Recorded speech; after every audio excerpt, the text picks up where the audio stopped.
And we're live. How's it going, everyone? And welcome to another episode of No Excuses with your favorite show hosts, Ara Still. Arian. And Volacel, I'm here to bring you the latest news and games commentary for the week. Although I don't really remember much of it because my week has been kind of a mess. But yeah, we'll mush on regardless. There's stuff has kind of actually happened over the past couple of weeks or so, but none of it I think is especially laudatory. Many dumpsters are on fire. All the dumpsters, all the fire. So it's been it's been entertaining at least, I suppose. Just not in a particularly good way. Anywho, shtick. If you'd like to get involved with the show, you can do so by sending us email at noexcusesvtw@gmail.com. You can follow us on the Twitter at noexcusesvtw, or you can join us in our Discord server, where you can chat to other listeners to the show and to the show hosts and see all of the spicy things that Aristeel posts in the politics channel, and mainly brain rot lately.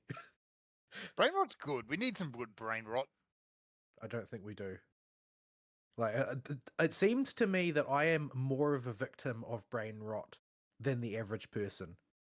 Like, most people, like, it's bad for you to consume this material. It is like the worst kind of neural junk food. However, for me, the wrong sort of brain rot can just get stuck in my head for like a week or longer, and it will just bounce around the inside. Like Yeah. Cotton Eye Joe, Blue Archive. .mp4, .mp3. It doesn't even need to be something as complicated as that. Green.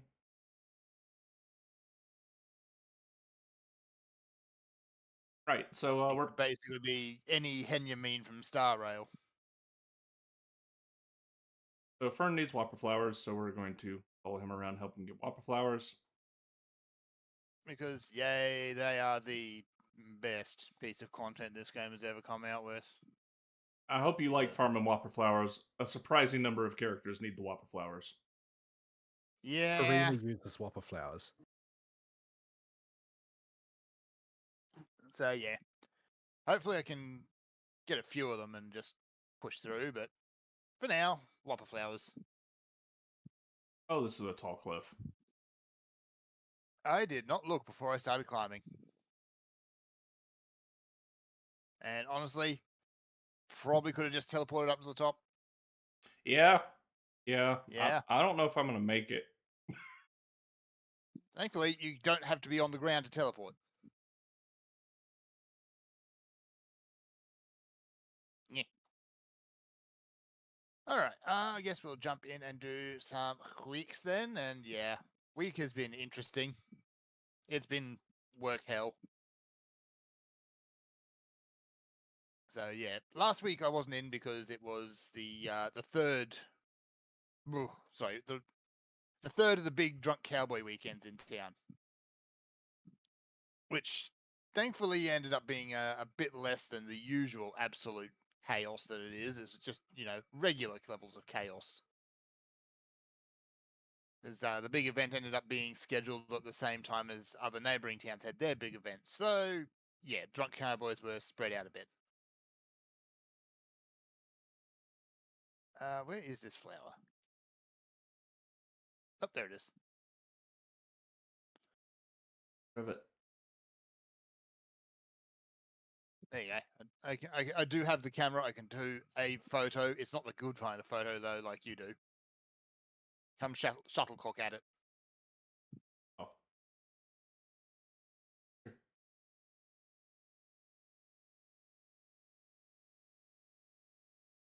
Lightning it when it's got the green mark on it. There you go. Yeah, and then it just dies. I need to pick a character that Whopper Flowers don't come in the variety of. Yeah. Let's see. We don't have another one marked on the map. Yes, over there. Oh, I know. Go. Oh, what? Where'd that send us? Do I haven't even got any gear on Sucrose. Doesn't matter. All his Whopper Flowers are level 50. And I was wondering, no, I've got some random stuff.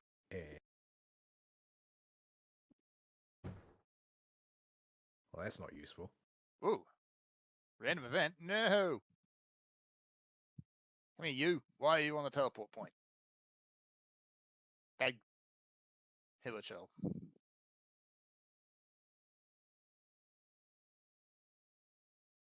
Alright.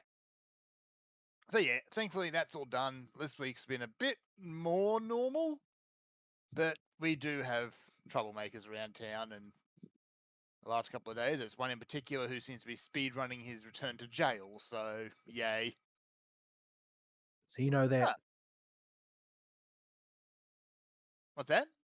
Does he know that he's I think he speedrunning Return to does. Jail? Or is he one of those people who is below the level that is actually able to perceive cause and effect? I think he perceives it, I just don't think he cares. So, yeah, one of those people. He wasn't particularly bright and then discovered drugs. So, yay. So, anywho, don't want to get bogged down in all of that rubbish. And the game has suddenly stopped tracking Whopper Flowers on me, so let me fix that. But yeah, nerdery stuff. The big game that's been chewing my time this week has been Satisfactory, because that came out in its 1.0 release. All right, sir. It is- Talking about that. Autism It is Simulator. Autism the game, yes. But I like it. They haven't changed it too much, particularly from the last couple of in-dev builds. They've changed the world in little spots here and there, but they've been doing that all along.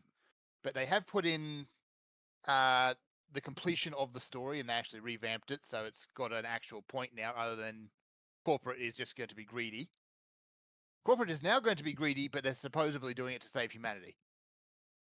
Allegedly.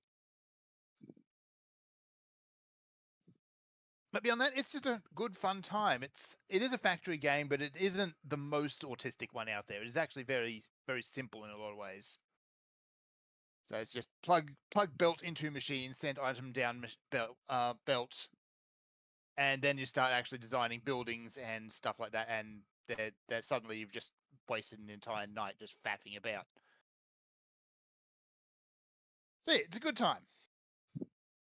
I'm just glad it's not Epic exclusive anymore, so you can buy it on Steam. Okay, there we go.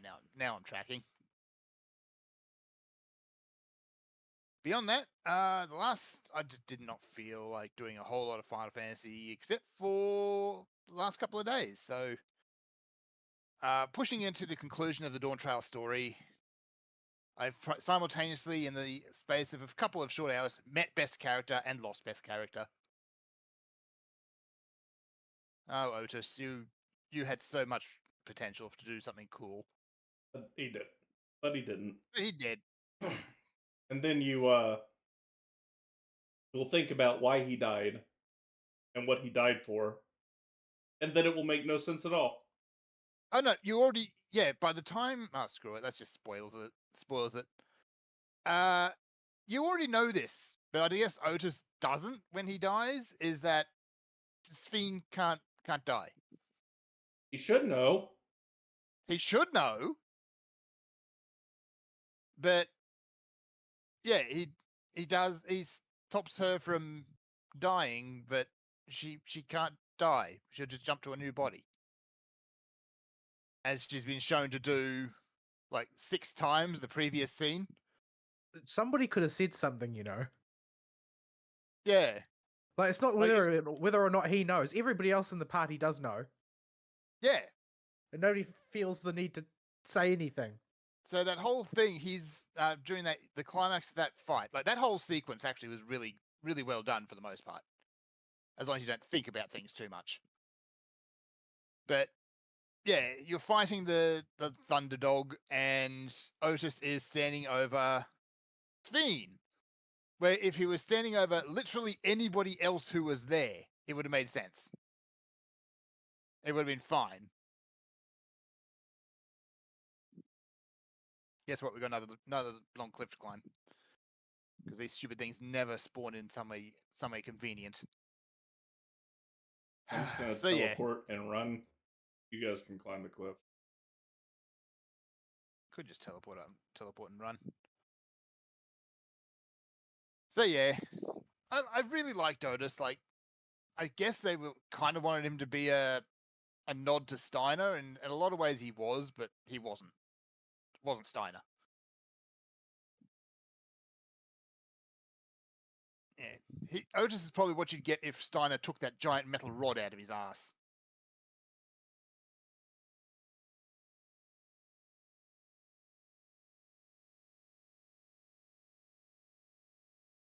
We got one of these stupid shield wizards up here. Oh, is it that way? Yeah, I found it.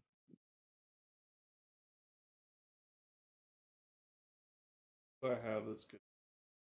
Pages. Double Kachina. That'll work.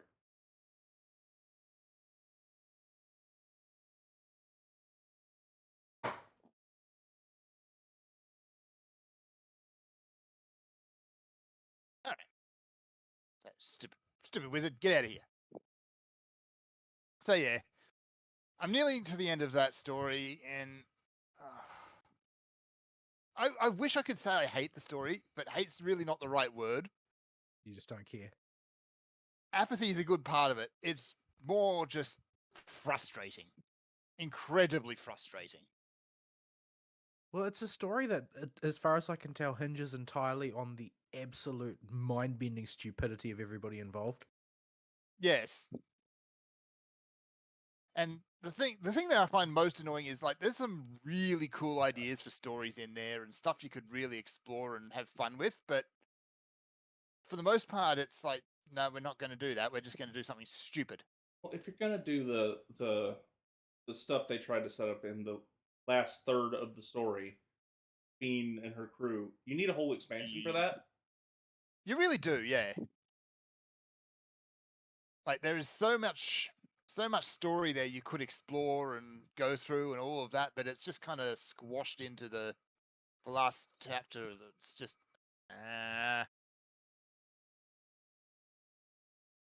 And at Kachina, and just because of the Final Fantasy. just Final Fantasy mostly, but also the Kachina. So yeah, I'm at least I'm looking at the fantasy anime luchadors to look forward to, which is, I know it's better, but You've built it up in your mind too much. It's only going to disappoint you now. well, I'm not expecting a whole lot really. It's like there are these weird characters who turn into animal hybrids and you fight them.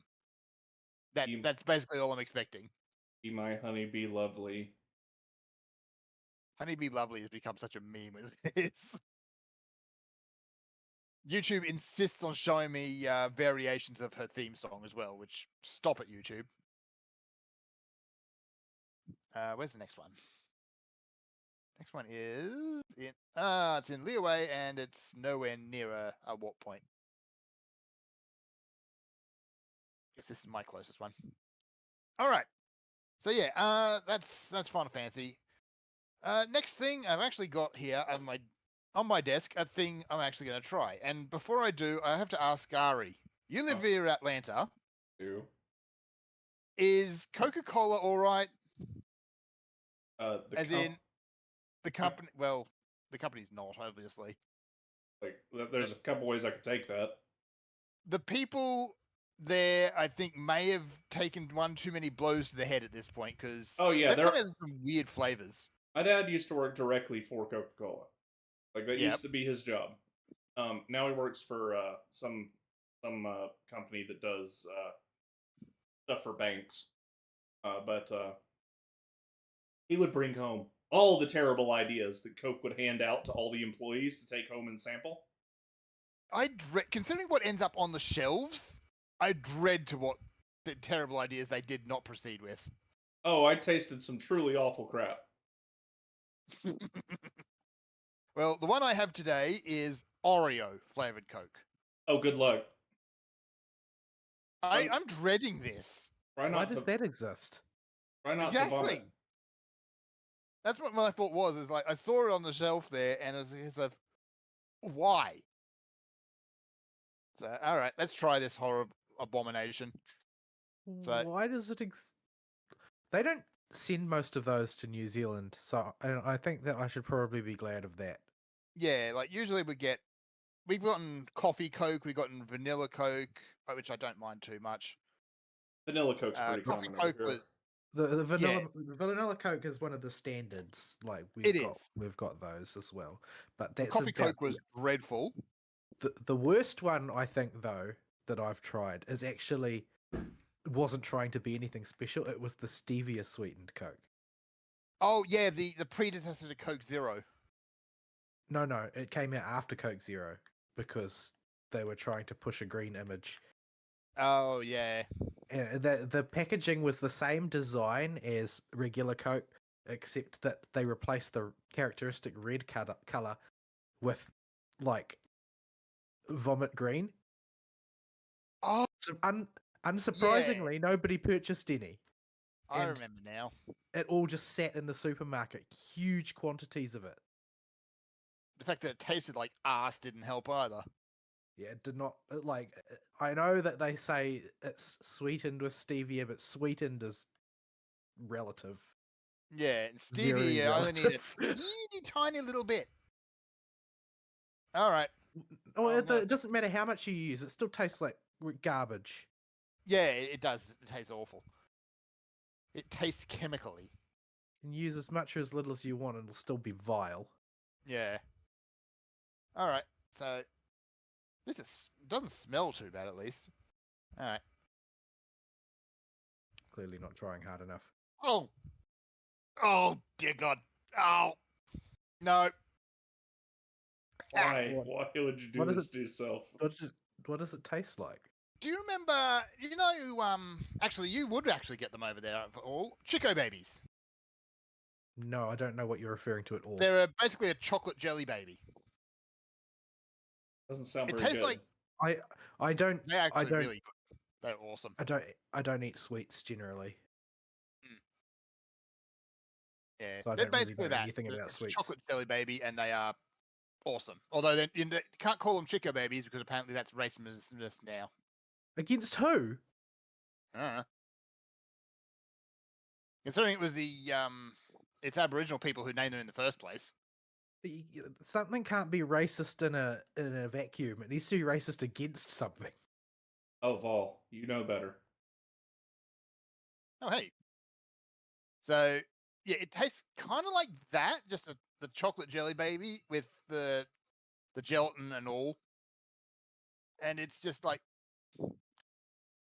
why? Tastes like horse hooves.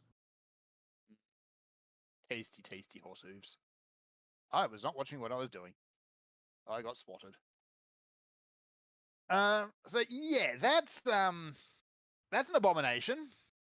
I have regular old Pepsi Max here. Hang on. That's better. So yeah, don't.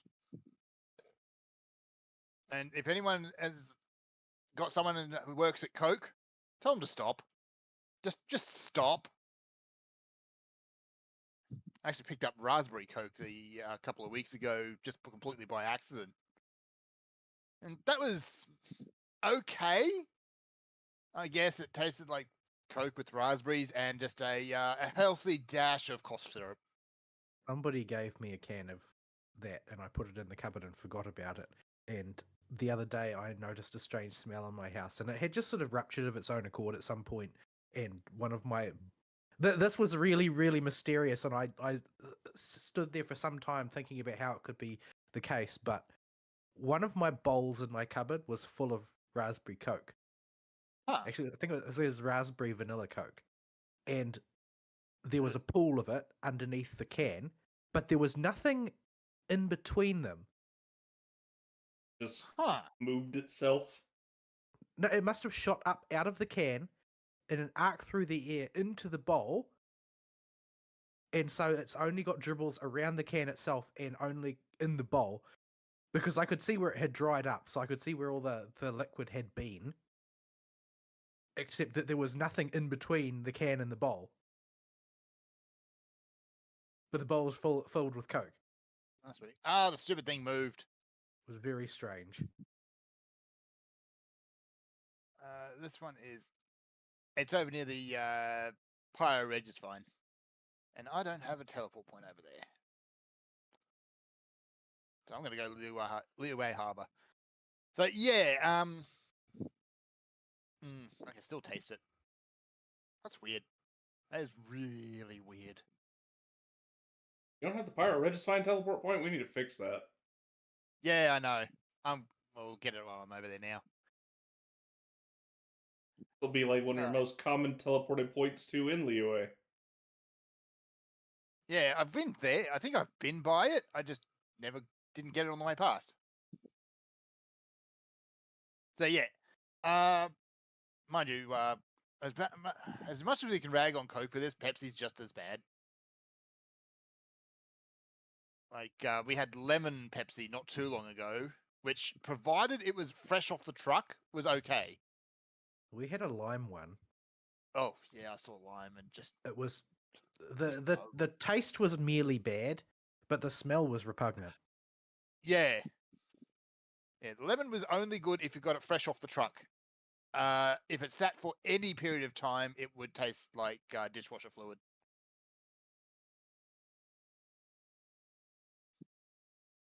So yeah, incidentally, I don't know how people can drink Dr. Pepper, so that's just a thing on its own.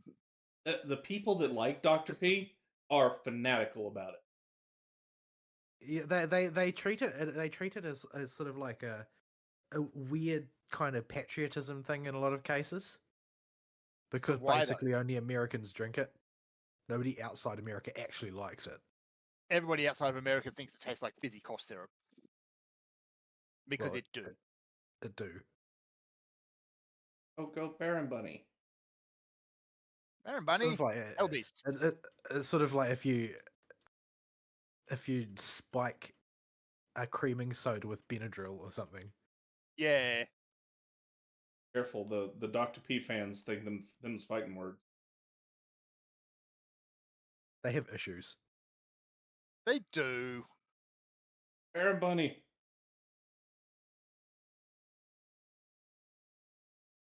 Trying to fight a fire Whopper flower with Baron Bunny. Not going so hot. Yeah. No, he knocked Baron Bunny away. Okay, no, Baron Bunny. This one's too low level actually to get the nectar off, but anyway. You know you can mush lower rank materials to higher ranked ones, right? Oh, they are mushable? Okay. Yeah, almost everything in the game is mushable. Alright, that's good then.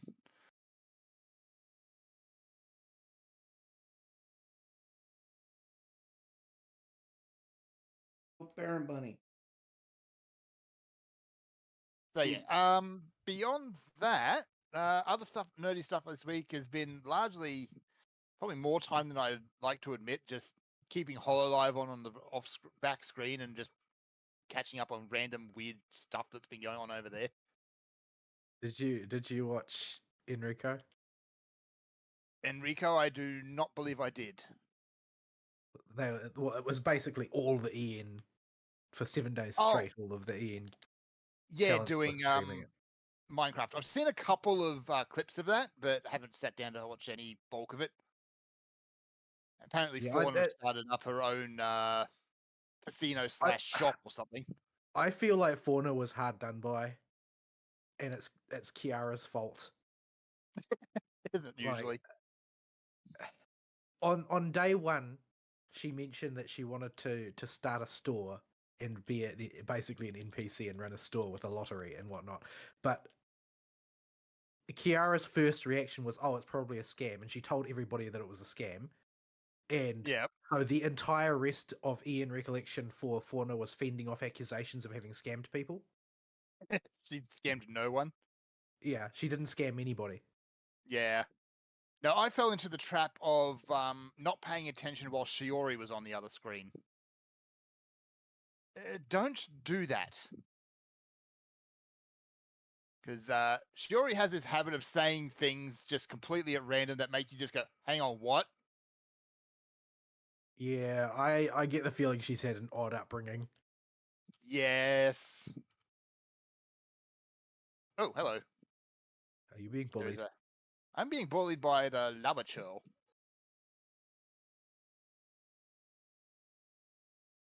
So yeah, that's been fun. Held up on a few things like because they've got their summer bingo thing. You had Bay and Hachima doing a bug eating thing, which devolved into tarantula dipped in Vegemite and dusted with chicken salt. Because Bay and Delicious. Hachima can't be left alone at all. Oh, he reset. I was playing with the Pyro Registine. Whoopsie. We had a problem and that the Pyro Registine was alive. Oh, you fixed that? Yeah. I was going to run away from this guy because I don't think he actually drops anything of note. Oh, we gotta fight him now. Coming in. Alright, fine. Deploy the Hellbeast. Coming in hot. Yeah. I have been keeping one eye on Hollow GTA, though, which is pure chaos. Well, it wasn't much of a fight. You decided to use your best damage dealer. Yeah, you kind of just bonked him. I was busy with Pyro Registine, so she's who I had out when I came up there. It's not my fault. Now, that treasure chest is down? How do I get down there? Do I go down over here? That's the Pyro Registine treasure chest. Yeah, okay. So it's down. Don't open that. Don't open it? Well, it's just going to cost you resin and do nothing for you, so... Point. Yeah, that's really been it for my weeks. It's just been a whole lot of nothing. Even as far as anime is concerned, I've just been brainlessly watching Ultimate Muscle because it's dumb. I haven't watched any anime in months now. Yeah, things are getting to a peak point of dumb when you have a man dressed up as a gazelle and he's fighting a Frenchman who looks like a butt. The Frenchman's name is Mr. Cheeks, by the way, or Monsieur Cheeks. Monsieur Cheeks. Monsieur Cheeks. And for the dub, actually, they bring him back to do the recaps of the following season. So it's obvious that he's not there for the original version because the footage they use is just chopped together for him. But someone at 4Kids loved the idea of a talking French ass and just keeping him around. I see. Yeah, that's the highbrow level of comedy you can expect from Kaneko Man. There is so many fart jokes. Incidentally, if you ever get the chance, go back and look at some of the original Kaneko Man from the 80s. Anime has both come a long way and absolutely nowhere at the same time.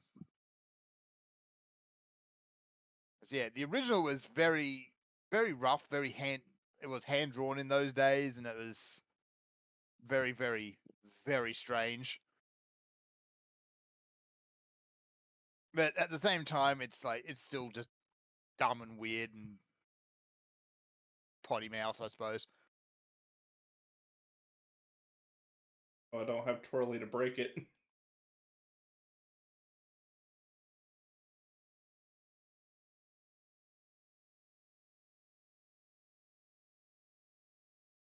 There we go. Scrolls. So yeah, that's basically been my week. I have done a whole lot of nothing except working and vegetating and watching the absolute train wreck that has been going on in the games industry the last few weeks. But we'll come back to that later. Good riddance. Yeah. I feel like the entire current paradigm is diseased. This is the giant industry-wide exorcism that's starting to happen, I think. Yes, and it's starting with the return to filling landfills with unsold copies of games. Well, actually, speaking of Concord on that front, there's been a massive buy-up of copies of the game and the merch because people want a piece of that bit of history.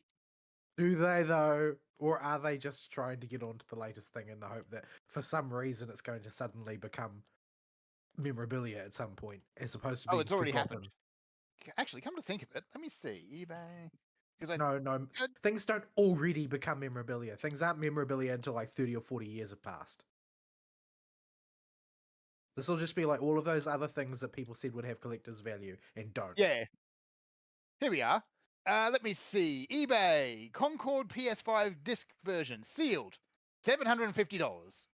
You can just go down to the store and get one for $1. You can get one for $1 out of the bargain bin. Why?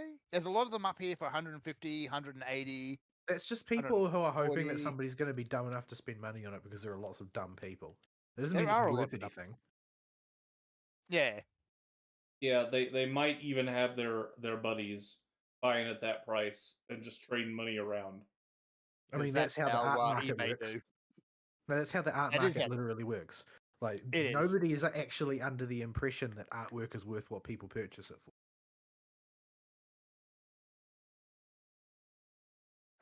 Do I need to change to? Listen, Yeah, I do. Hang on. I need official. So yeah, that's a thing that's already happening. The discs are selling on, well, I'd say they're not selling. They are on eBay for ridiculous prices, as is the rest of the merch. So there's people who are trying to cash in on it. I don't think they'll be very successful. I don't think they will. There's going to be a handful of people who will want maybe a disc or something just for the meme, but they're not going to spend $700 on it. Oh, Mr. President. No. There we go. Fischl solved the problem, as Fischl do. I was trying to get down Mr. President for the filler.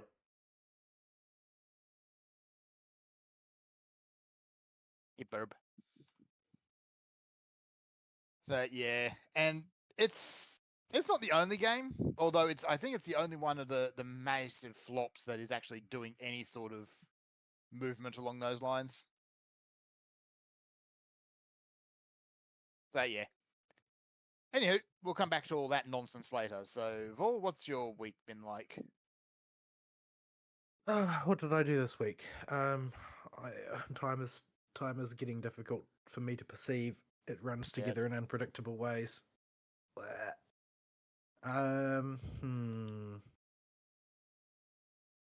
I did a bunch of farming in an attempt to build up Facial this week on my Star Rail account with 0 success. Aristeel appears to have made out like a bandit in his farming process, but I did not. I got screwed. I spent thousands and thousands of resin. I'm going to call it resin because resin's an easier handle for it. And I got nothing worth a damn. I managed to only barely scrape up primary stats being good enough, and that's all I managed to do. And I spent hours on it, and it didn't matter. The RNG just said no. It just said no. It do go this way. I mean, I've never had it not go this way though. That's the problem. like the Acheron set I got this week was cheated with the customizable resin. And you don't think I have those as well? Well, I don't have those anymore because I used them all and got nothing. But and unlike you, I've used dozens and dozens and dozens of them because you don't have dozens and dozens and dozens of them. No, I had like 5. But no, the in Gimshin, when I've tried to do the traditional farming method, because until very recently they didn't have the customizable thing. Not that saves anybody but you. No. We oh well, yeah, in Star Rail. But in Gimshin, I still don't have a set for Navia. You haven't really been trying, to be honest. I put thousands of resin into that domain and don't have a set for Navia. At least about 1,500. Like, I would take just That's workable trivial. primary sets. I would take just I've workable got- primary stats, but no, I've no. got primaries and maybe a secondary on Clorinda, but I probably spent 20 or 30,000 resin on that. Like, you just haven't done farming at all. That's why your sets are bad. Anytime you start farming, it seems to go all right. Although, in a lot of cases, only all right.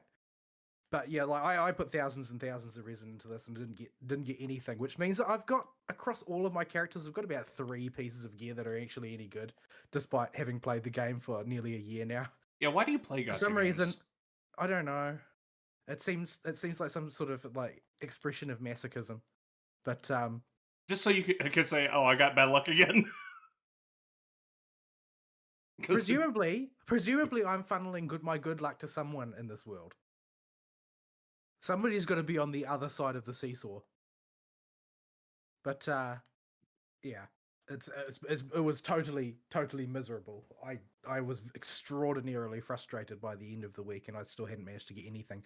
And all of this was also generating a constant overflow, equal and opposite overflow of gear for Firefly, none of which was good. Not a single piece. I didn't even get primary stats worth looking at for that. It was just all HP every time. It's like, what are the odds? What are the odds of getting only HP or defense pieces ever? So like, you expect eventually you're going to pull something else, right? Because there's other things in the pool. No. You think so, but no. Were you going for ropes and balls or primary set mostly? Primary set mostly. I'll post in live show chat why Volo's salty at my Acheron set that I got with much less farming. Ropes and orbs are trivial. Like you're never going to guarantee anything from them because the rate is too low. There's too many things in the pool. But as far as regular sets go, I mean, everybody knows Ari leads a charmed life. But this has been established a long time ago. But I'm sort of breaking new ground in bad luck at this point, if you look at it from a numbers perspective. Like the odds of Ari having luck as good as he has are actually way higher than the odds of me having luck as bad as my luck is. But yeah, so it was a horrible experience, as gacha is wont to produce, where basically nothing went my way, and none of the sort of the guaranteed things to massage the odds made a blind bit of difference. It was all disastrous. Like, if I didn't know better, I would think that it was purposefully weighted to prevent me from being successful. But yeah, it was quite horrible. But you know, you have to make do with primary stats sometimes. But it just means that I have to play the game on Iron Man mode, unlike everybody else on the planet, apparently. But nothing new there. It's like that for gacha games. I mean, the only gacha character which I have a good set on is probably Ningguang, but Ari remembers the amount of farming we had to do to get there. That was like 30 fragile resin. It was a lot. And that's only the ones that he was present for. He was not present for any of my offline farming. But yeah, the odds do not like me, and they have not liked me any better now. And yeah, so I lost count of how many pieces I ground up. It was probably hundreds and hundreds of pieces I ground up. I think it was something in total. It was something like 700 relics or something like that I ground up. That's nuts. Because they only had crap stats on them, and I kept all the ones that had good primary stats. So in total, I probably pulled it out about 900, 1,000 relics. And you get approximate, and I'm talking about just gold ones. So you get approximately 2 per 40 resin. So if I did it 500 times at 40 resin, that's a lot of resin. It's a lot of resin. A lot of resin. And I still didn't get anything worth a damn. Like, what are the odds? So yeah, I'm not going to a casino ever, because I know what'll freaking happen. Probably for the best. Yeah. So yeah, that took a lot of my free time, because when you lock in on that frustration, you tend to keep going, because things will change just around the corner, right? That's what the casinos are banking on. But Just one more throw of the dice. yeah. One more pull. I'll probably end up having to bank on the RE strategy of eventually I won't care anymore. The And then desire sensor is real. once the desire sensor is no longer picking anything up, then I'll be back on the normal odds, as opposed to the special ones they have set aside for me when I'm paying attention. Yes. I found that's the best way to get anything out of those is just stop caring. Anyway, I don't think I've done any more story content in Genshin because I was spending most of my time farming stuff to try and get Fei Xiao to work. I mean, she operates now, but not very well. And her stat balance is nuts. She does almost no crit damage because I haven't got crit damage on my gear. You didn't roll. Like at all. You didn't roll a 70+% crit rate with 127% crit no, damage. no. She's got upwards of 90% crit rate. She just doesn't do any damage with them. Like the thing is that crit rate is not useful unless crits do more damage than regular hits. So this is the type of problem I'm wrestling with, right? Incredibly perverse gear pieces like that. Where it's like, yep, I'll load you up on crit rate. Don't worry, you're going to crit all the time. Almost every single hit that you make, that's going to be a crit. You got Robert on the field, definitely is going to be a crit. But, damage? What's damage? You mean you wanted those crits to do something? No, that's not how this That's works. cute. Nah, here's all you gotta do. You just gotta roll for Topaz, and then just build the fart team. I don't want Aventurine on my team. You gotta join Team Aha. Stack. I don't want Aventurine on my team. Like, as much as I liked the storytelling surrounding Aventurine, I thought that it was done relatively well. I don't like him as a person. I don't want him on my team. I kind of want to just push him out a window of a high building. Well, he is part of the I can't say that on YouTube. He would land in a truck full of pillows, I'm sure, but I still would enjoy the moment where I pushed him out the high window. But yeah, I'm not really all in on the fart team personally. It's definitely a premium team. There's a lot of debate over the sort of the future value of pulling for Topaz. But the main debate though surrounding Topaz is the same one it's always been. It's like, do you pull for her signature light cone or do you pull for her first Eidolon? But I guess that depends on what you're doing with her. For general purposes, I think her light cone's probably better, and her light cone is useful on other characters as well, to a certain extent, if she should ever be power creeped out of usefulness by somebody. Like, that's the thing with signature light cones. Usually, if something directly power creeps the character for whom it's the signature, it's not going to matter much because you can just move the signature over. Because in order for them to be a direct power creep, they've probably got some overlap in use. But in terms of raw numbers for the premium teams, her first Eidolon is currently considered to be better, but only for the premium teams, like when you've got full fart. That team name. I'm settling for full rat. But I'm relatively satisfied with how my sort of like clutch follow-up team performs, where I've got Fei Xiao on March 7th and Robin, and then any sustain. Probably I will use Lingsha once I pull her as a sustain for that team rather than looking for Aventurine. Although most people reckon that the next banner after Lingsha Topaz is likely to be Acheron Rapper in the next patch, and then the one after that likely to be Aventurine Firefly, because that would be the optimal way to wring money out of people. Fern, if you don't have Acheron, I strongly recommend take every every scrap of jade you have and you go pull for it. It seems like everyone who's putting teams together at the moment, it's like everyone has Acheron, or everyone uses Acheron. The QOL for Acheron is really high. Like, she's not the highest damage teams. The highest damage teams are currently Fart and Firefly. Although Firefly's harder to deploy in a lot of situations. Acheron, on the other hand, is sort of like a middle of the road. This is going to be your sweeper team for 99% of content, and it's going to be the 80-20 solution for virtually every fight. Like, And- there are a lot of fights, like, because I have a fully built Firefly team. Like, I've got all the pieces to it, and most of them are relatively built. Like, Gallagher's still missing a few traces because I'm unsure about spending resources on them when he shares resources with Blinkshire. But the actual damage ceiling for that team is massively higher than Acheron. But I use the Acheron team way more because it's simply an easier fit for more situations.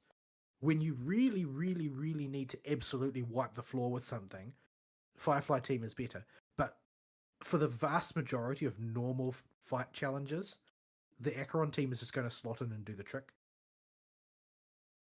And if you pull for Acheron, you don't have to fight trash ever again. Well, that would be nice. Like, just go craft like 300 potato chips, and you'll never have to fight trash ever again.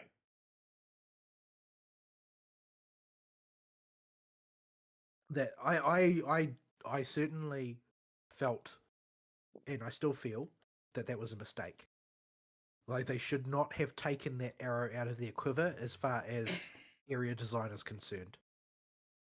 Like, certainly it makes the game experience a lot quicker and so on, but I feel like they just deprived themselves of a tool design-wise for no reason. Yeah.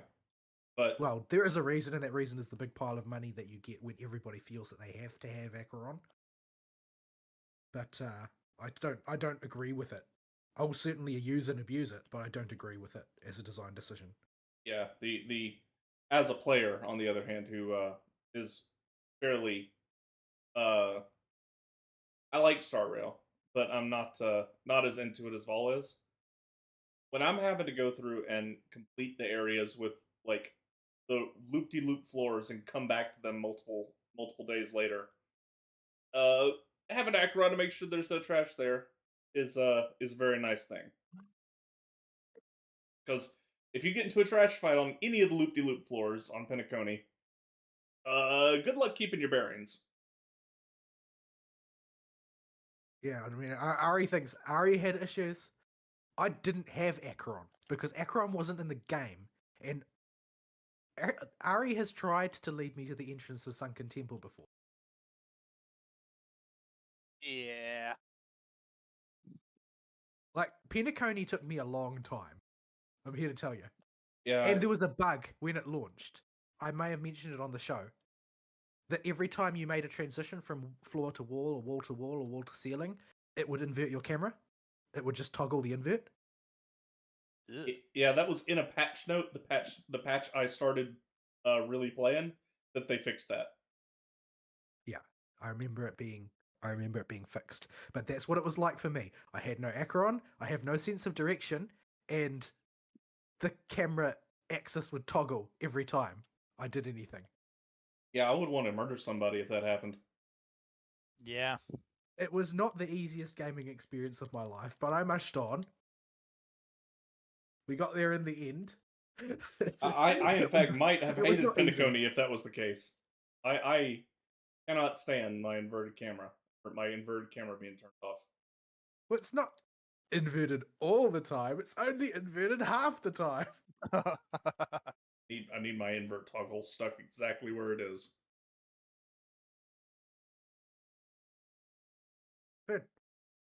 Finn. Oop, more treasure. It's a rich man's chest.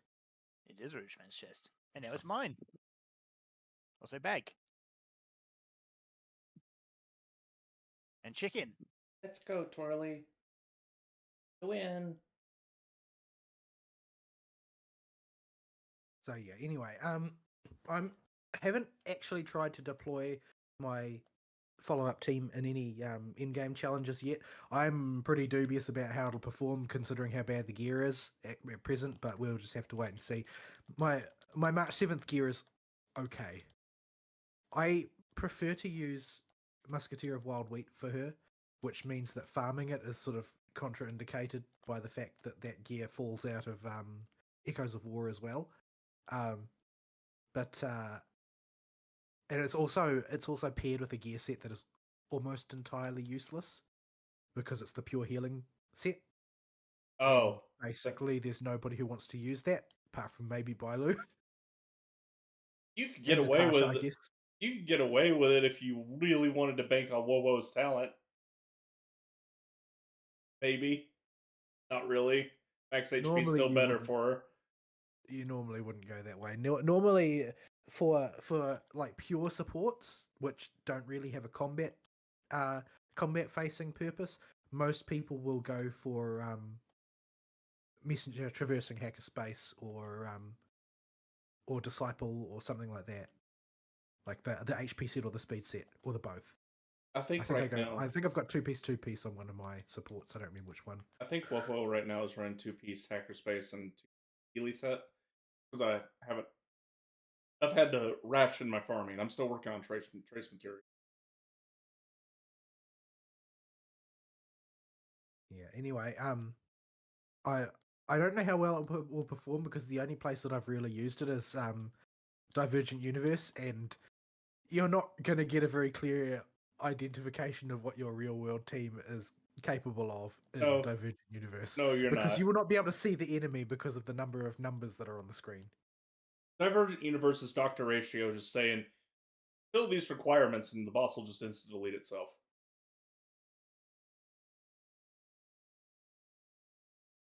Yeah, I feel like the average power level of a party that has made its way through Divergent Universe has gone up in the last patch because of the extra curios and equations that they've added.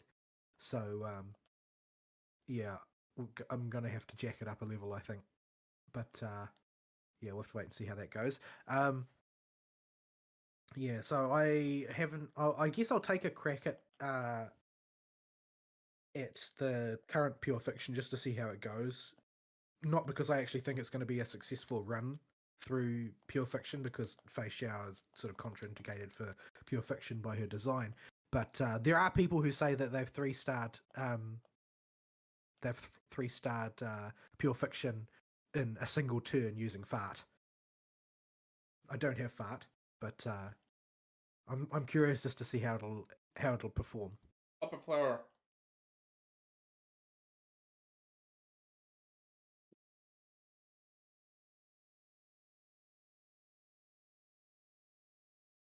Yep, there's also treasure chests over here. There's treasure chests everywhere. I have played a little bit of ZZZ. So I played ZZZ enough to do the Camellia event. So much Bangbu TV. Oh my goodness. And based on the trailers that they have that they've shown, they're planning to lean into Bangbu TV real hard in the next patch. Yeah. It's gonna be heaps of Bangbu TV type events as things currently look. Before. Maybe there's just a niche of the audience that think it's the best thing ever and can't get enough of it. But I'm not that person. Chest up here on the roof. Okay, but yeah, so I did the Camellia event. There's things that I liked about the structure of the Camellia event. I just didn't feel like I was playing an action game at any point, really, because all of the enemies inside the Camellia event, when you actually do some fighting, were all trash mobs, like the lowest level of trash mob.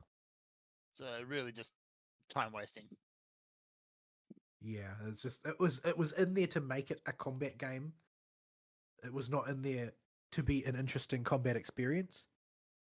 So yeah, it was in that sense, I guess it was a failure from my point of view, but perhaps not necessarily a failure at what it was attempting to do, because I don't know what it was attempting to do. It was a thing, and the reward was good. because the reward was basically an all-purpose attack W engine at A rank with all of the upgrade materials. So that's going to find a use somewhere. That's gonna be your event light cone they'll never rerun. Could be. That might be where it lands in the end.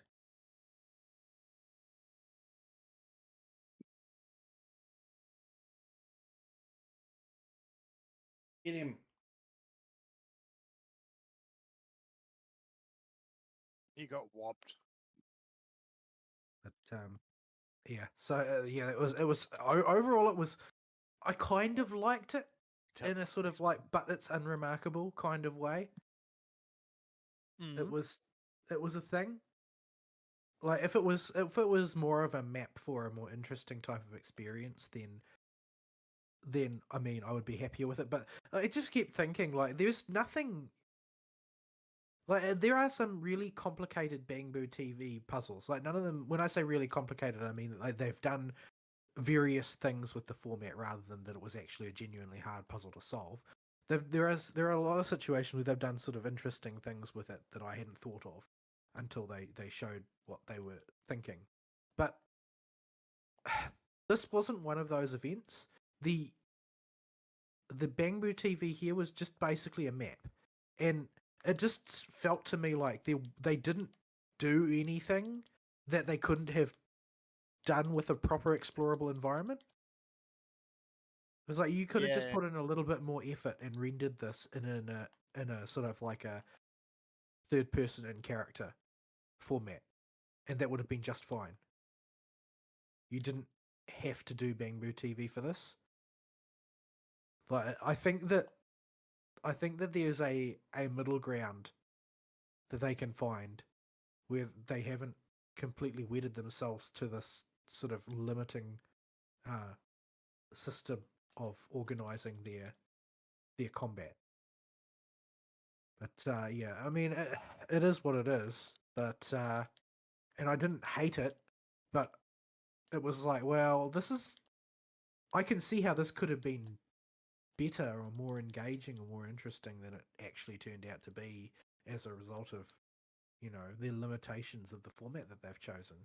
And I don't know why maybe this format just got selected because when they did the math for debugging full 3D environments, it was like, oh well, this is like actually 3 orders of magnitude more than what it takes to debug a 2D puzzle map. So we'll just do the 2D puzzle map. But it just makes the game less engaging, generally speaking. Like I'm never excited about the Bangbu TV. It just makes me groan. So yeah. As the odd gimmick, I don't mind doing it now and again. Like the maps where I'm sure Ari's familiar with these, where there's like ethereals approaching and then you fire the cannons at them and stuff. Oh, the tower defense one? Yeah, like to do that once in a while doesn't bother me. It's an interesting little diversion. As long as they never make me do the Pokemon one again. I haven't done a Pokemon one. It is the worst Bangbu TV mission in the entire game. I'll take your word for it. I haven't done very many of them because I don't really like them. I did some serious Bangbu TV cleanup. Screw that Pokemon mission. Oh, is this the one where you meet Strongbow and, or is it the one where the League of Bangbu thing, or these words can be applied to a few missions. Or the one where the Bangbu comes into the shop and tries to challenge number 18 to a fight because he thinks he is the world's greatest Bangbu. I don't remember if it's master that one. is on a quest to become a Bangbu master. This sounds familiar. It might be that one. Sounds insanity. Bangbu tend to be a bit mad. Yeah.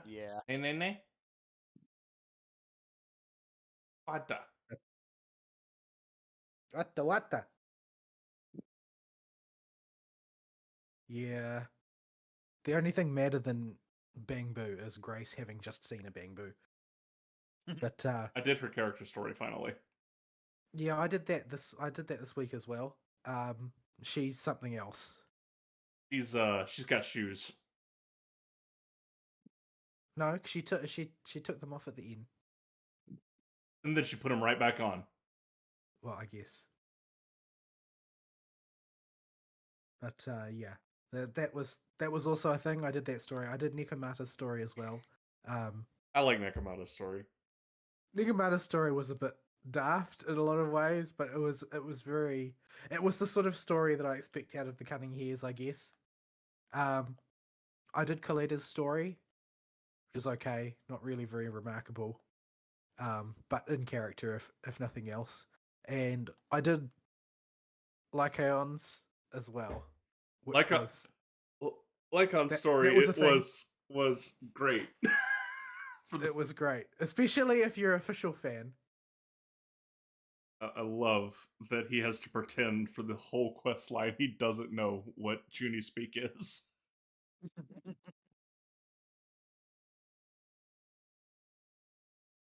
Have you done Rena's story yet? I think she's up next after those. No, I haven't had time. There's a lot of things on the agenda, but it's not my main game. I don't spend most of my time playing it, so I haven't done a lot of things there this week. Mainly because I find that well, there's several reasons that I don't play ZZZ as much, and like the sort of the quietly reason that I don't really play action games is that my career sort of militates against it. There's lots of unwritten things that you will find out about if you ever go into my line of work, like laboratory work. And one of those things is that in your dominant hand, you will destroy the tendon that runs from your thumb to your wrist. It's an occupational hazard. It happens to everybody. But just repetitive that means strain, or is it? Yeah, basically. Yep. But there's no way around it. Nobody's ever developed any technology that has been able to mitigate it. Every lab jockey loses that tendon over the course of their career. And I've been in this business a long time. So that basically means one of my primary face button tapping fingers is completely shot. And playing too much action game just makes it worse. So I tend to try and stay away from too much intensive action game playing because it will make my job too hard. There'll be too much pain. But these are the sorts of things you don't think about when you're picking a career. But I'm sure there are a lot of careers that have things like that. I just sell yeah, pumps. I don't break anything doing that. You break your sanity career because your paths- job involves wrangling opossums. Yes. It does involve wrangling opossums, and it also involves wrangling customers and engineers. Doesn't matter which so career path you You're go, paying for it with blood something pressure. will be ruined. Yeah. But yeah, it's using a gamepad. It taps the same well of sort of resilience in my joints that my job does. So if I'm busy at work, then I don't have as much fuel in the tank to deal with action games. But yeah, so I'm not. Even if I really wanted to focus on ZZZ, it would be physically painful to do so, to make that my main game and spend most of my time trying to get good at that. So yeah, I'm not overly focused on devoting a lot of time to it. Something where I don't have to press nearly so many buttons, like Star Rail, is much better for me. Or something where the combat is a much more slow and methodical pace, like Genshin, works fine for me as well. But conventional action games, not so much, especially since I'm one of those people who, when they are focused, tend to hold the controller too tight. Yeah, so I'm my vector for moving forward with ZZZ is mainly going to be story focused. Don't really have an intention of clearing Shield or anything like that on any kind of regular basis. Once I even get there, but that seems like too much effort. But that's going to inform my pulling decisions to some extent. Now that the capacities of, say, Caesar King are looking a little bit more established from the previews, she seems like a more reasonable pull to me, and along several axes, largely because you can compress multiple roles into one character that way. Even if she's not a master of any particular one, that's not really the point. The point is you're not going to be pulling for very many if you're playing at a low level, because you're going to be missing a lot of premium resources due to not being able to complete Shiyu defense or whatever. So a character like her makes a lot of sense in certain ways. She's still a support physical, which is something that basically nobody wanted because there's plenty of physical characters in the game already. But in terms of her being a support that scales with impact, who is capable of doing both offensive and defensive buffing, like there's a reasonable sort of play if you're trying to go for a compressed roster. But unfortunately, because the tank role is so poorly realized in the game at present, not that there are any roles that are very fleshed out. There are no W engines for Caesar in the game, except for her signature that will come out when she does, which basically just makes her a premium currency vacuum, and that's basically all that she does. Suck up people's premium currency, and I kind of want Bernice still, because I like her design and her animations. I think they're fun, as opposed to Caesar's, which are much more straightforward. But yeah, I mean, I'll think about that closer to the time. Haven't decided if I'm going to put any money in the battle pass this month or not. I completed it like a week and a half ago or something, which is pretty good considering my lackadaisical pace. But I've got another day to decide. But yeah, so one thing I did note when I did like Aeon's story, that was my first time really using him because I didn't really use him much in the main story. I can sort of see why everybody was so gaga about him, because he completely trivializes the game. Like, it's not really even combat anymore if you've got him in your party. Yeah, press and hold. The sorts of normal enemies that they serve up to you, like, they might as well not exist. Yeah, he functionally has an instant on any baby enemy. Like his impact rating is just ridiculously high for small enemies. Like, even if you had fully kitted out an Anby, you'd still have to work for it. You'd still have to earn your stuns. You'd still have to do a perfect pause combo to stun a low enemy at max effect with you. Ingi, you still have to hold the charge on her lightning AoE for 3 seconds. With Lycaon, you press square maybe twice. Yeah. And it's done. Job's a good one. And you're building press another couple times and you'll get a freeze. Not that the enemy's gonna last that long, since he still has a 5-star attack stat line. But yeah, I can sort of see why people are so gaga about him. Well, I'm going to presume that that's the reason people are gaga about them, because I don't want to contemplate any of the other reasons. Best not. Oh, Mona, you do too much damage.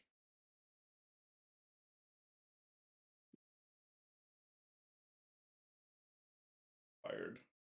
Hoping your gear would be so bad that you would. No, Mona just kind of blew everything up.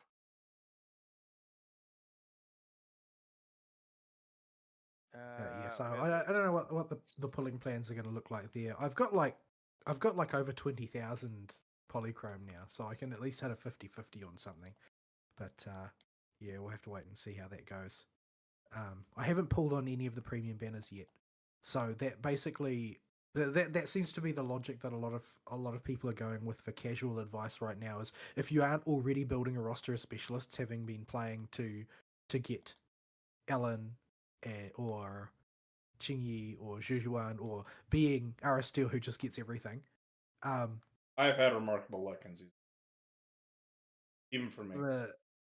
If you aren't that person, then Caesar seems like a really good pull, simply because it's going to be a long time before you can get enough specialists to fill specialist roles, so you might as well get a generalist who can do all of them at sort of the 80-20 level. Big boy chest. Unless you're planning to like actually go full whale. which is also Aristeel apparently. I'm considering it in Genshin. And You're I have partially. prolific luck is just not good enough. Just not good enough to have his luck. He also needs to put money in and be a whale too. I'm considering it in Genshin, and I did pay for Jane.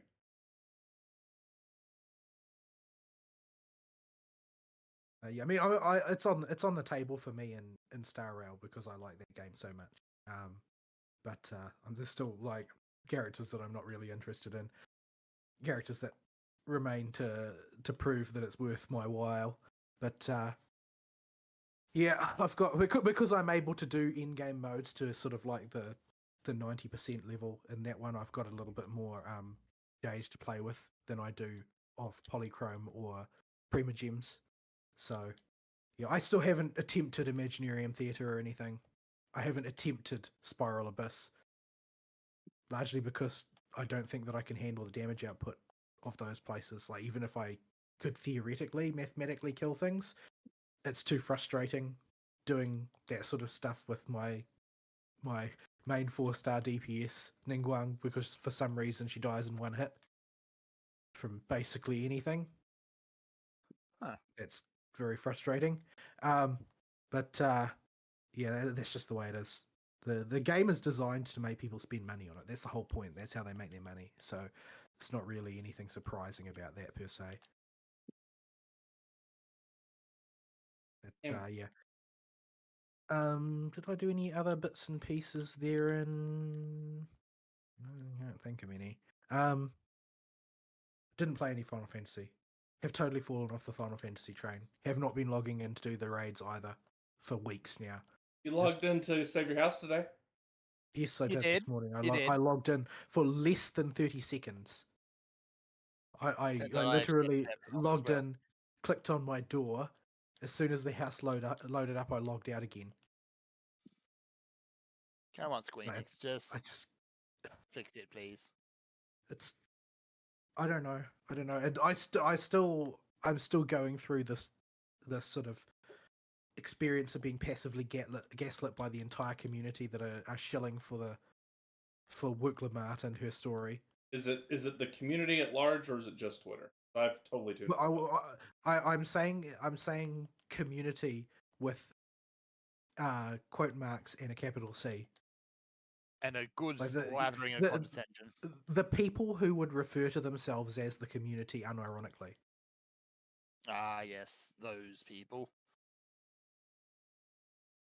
Like, even though I know what these people are like, having them constantly showing up in my social media feed talking about how great it was is still it still causes a passive debuff. It's overturned promise. My brother has depicted you as the soy Wojak, and my brother has depicted us as the Chad. Yeah, it's very.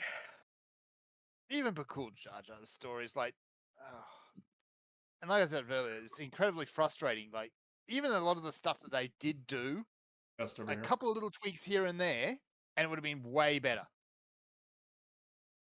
Like, they just needed a couple more moments just building on Bakul Jar Jar, and his story would have been perfect.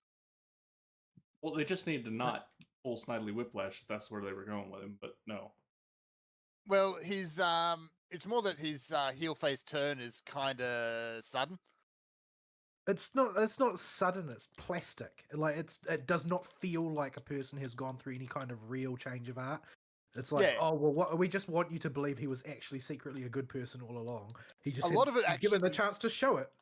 Yeah, honestly, at the moment it happened, I thought the only reason he was behaving himself is because his mum was right there. Yeah, I think that would have been more believable if he just like sort of been said to himself, "Oh, I can't act like this in front of me, mum." Yeah, but as soon as his mum's back his turn, he's a jerk again. Fern, we have many chests for you. I found more chests. Oh, and more importantly, chests with heroes' wits in them. Those are the best ones. Do you need EXP? I think double EXP for ley lines is still. Do we ever not need XP? No, you always need EXP. I don't need EXP. Only people like you who pull lots of characters on the gacha need EXP. People who don't get characters on the gacha like me don't need EXP. No, people like me need EXP because they decided to level up Silly Girl.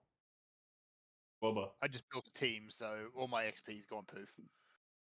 I have 663 blue books and 616 purple books. Except for like 2 characters. But so yeah, that's one of the most frustrating things. There's so many moments that could have been good but weren't. Yeah, and the amount of sort of bleed over onto the rest of my attitude towards the game has been extreme, and it climbs as time goes by. Like eventually, I will end up putting the game behind me. That's where this is headed. Unless they can pull something out, it will just become a game I used to play, as opposed to a game I want to play in the future. This is of their making. So they managed to take something I cared about and turn it into something I didn't care about, purely by weight of their terrible writing. So, Squeenix did. I will have some commentary on Squeenix from their other end with you. Yes, the game that the writing and editing staff went to. But yeah. Anyway, so I don't really have much else to talk about. I don't have any particular short-term or long-term goals in any of the games that I'm playing, really. The one thing I did hear that Fury of Set is coming out soon on Blue Archive, which is in the next in-game mode, which uses a different team format. I think it's like 6 strikers, 3 or 4 supports or something like that. Which means that the attendant storyline theoretically should be coming out soon. It hasn't yet, only the prologue is out. But yeah, so I'm interested in seeing how that goes. Although I don't know what the lifespan of Blue Archive is going to be since all of the stuff went down. Not that anybody's really clear on exactly what happened at this point. The stuff you say? Well, I mean, I sent you a link that I presume you didn't read because it was too much text. But basically, Blue Archive has been the victim of corporate espionage of sorts, corporate sabotage. Several of their most well-paid staff on like high 6-figure salaries defected to start their own game, which was previously termed like Project KV or something, but the game was like a strict knockoff of Blue Archive. Yep. And it had turned out that they had been sort of actively sabotaging the development of Blue Archive itself immediately before their exit, because they were planning to replace it with the creation of their own. That's just being dirty.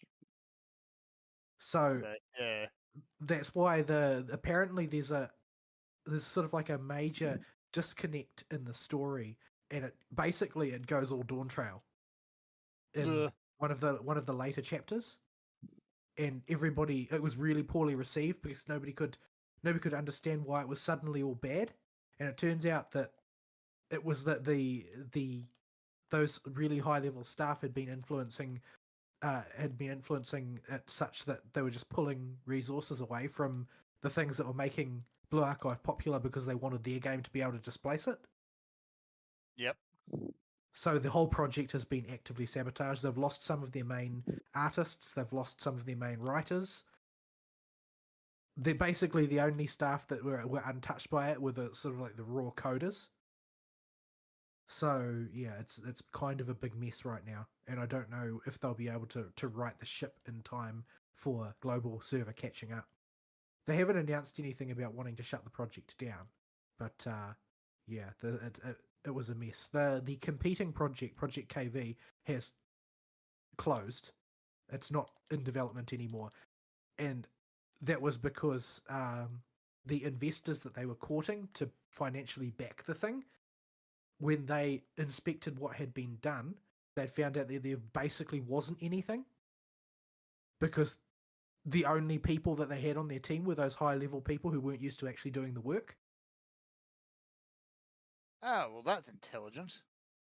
Yeah, basically they had delusional ideas about what they could deliver, and they told these ideas to their financial backers, but when the backers came to inspect, they hadn't actually done anything. Yeah. And ultimately, they've just So- sunk their own careers completely. Yeah, so they destroyed their own careers. They may well have destroyed Blue Archive itself when it was at its heyday, and all for nothing. And they were already being paid high six-figure salaries at Nixon at the time. They were some of Nixon's highest paid employees, but they were so greedy that they decided that wasn't enough. Yeah. Nose grow Yeah. too long, folks. Now you got nothing. Well done. So So, hopefully yeah, Nixon can at least repair the damage. I sure hope so, because I really like Blue Archive. I like the story that they tell there. But yeah, it's not something most games have to face, like active sabotage from their own staff, but they're going to have to try and work through it, I guess. Yeah. Not the first time it's happened, but it never ends well when it does. A cat stuck in a tree. We are not getting the fire brigade to rescue you.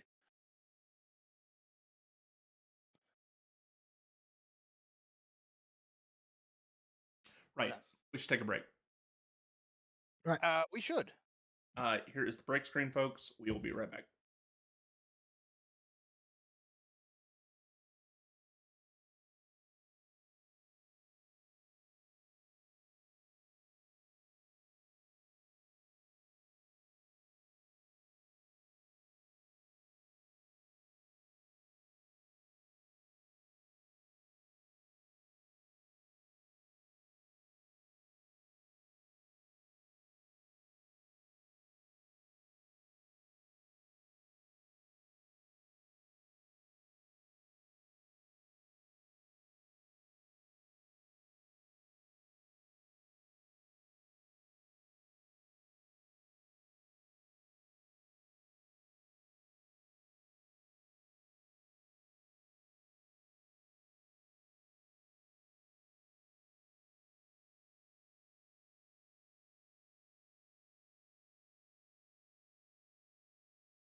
I'm still a cat stuck in a tree.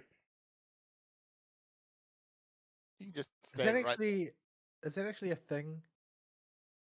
Like, do cats actually climb up trees and are unable to get down, or is it actually that they just don't want to get down? I think it's they don't want to get down. I'm pretty sure every cat could get wanted. Yeah, so they typically just don't want to. Fire department and go coerce the cat.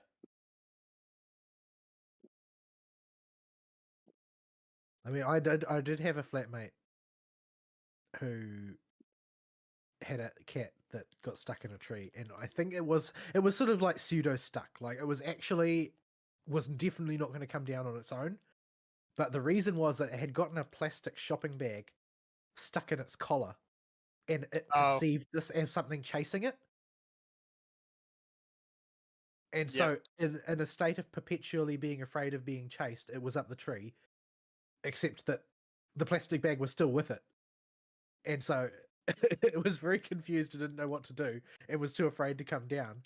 Because, I mean, if the strange flapping white enemy is up here, how many more of them are down there on the ground? Yeah. Worst I've had to do is I'd say rescue.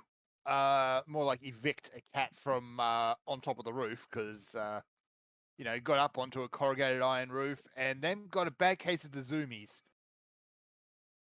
Isn't that rightly the role of possums? Yeah, usually. Well, possums get inside the ceiling and they'll breed and then they'll start screaming. Yeah, that's an old familiar concept to me. Because fortunately in New Zealand you can just shoot possums. You cannot in Australia. They are a plague, so you can just kill them. They are considered a pest here. No, we don't have your kind of possums. Well, my possums go and buy trucks. Our possums, they still get hit by cars. However, they grow to the size of a small dog, and they scream really loudly. Yeah. They also have prehensile tails and massive claws. And generally opposable bad thumbs. attitudes. And they seem to act as though they've got opposable thumbs. I don't know if anybody's ever told them that they don't actually have opposable thumbs, but they might as well. I don't think they care. So that they can hold and manipulate things. Yeah. Like they are basically savage marsupial monkeys. Yeah, even when they're out in the wild, if you go out camping in certain parts of Australia, they will just keep you up all night because they will hang around in the trees above you and just sit there and grunt. Oh, they scream here. They don't grunt. Are American opossums marsupials or not? Question. I don't actually know. They're usually too flat for me to tell. Yeah, because your opossums are very small by comparison to the marsupial possum that we have. In New Zealand, it's the brush-tailed possum.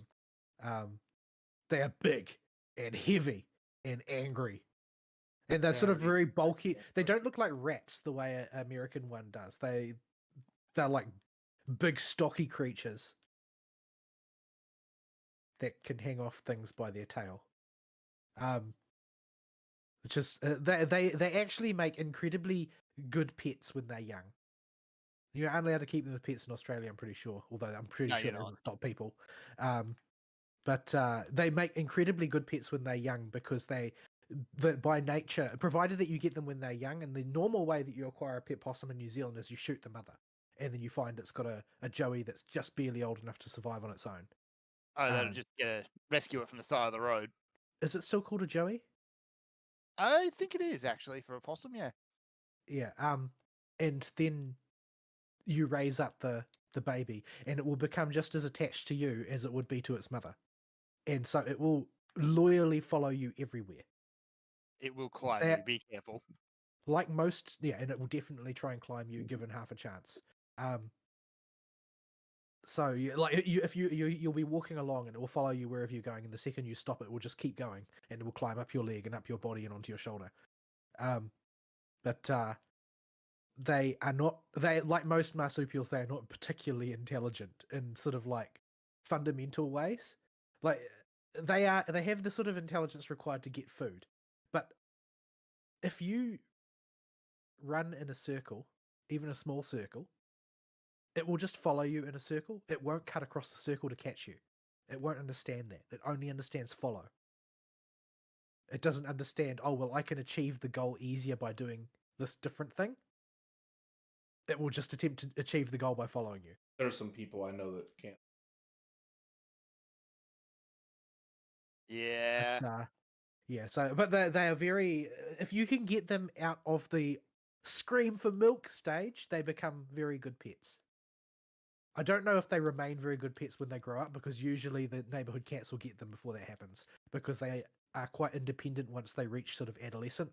They want to wander around the trees nearby, and they often don't come back because the cats will ensure that.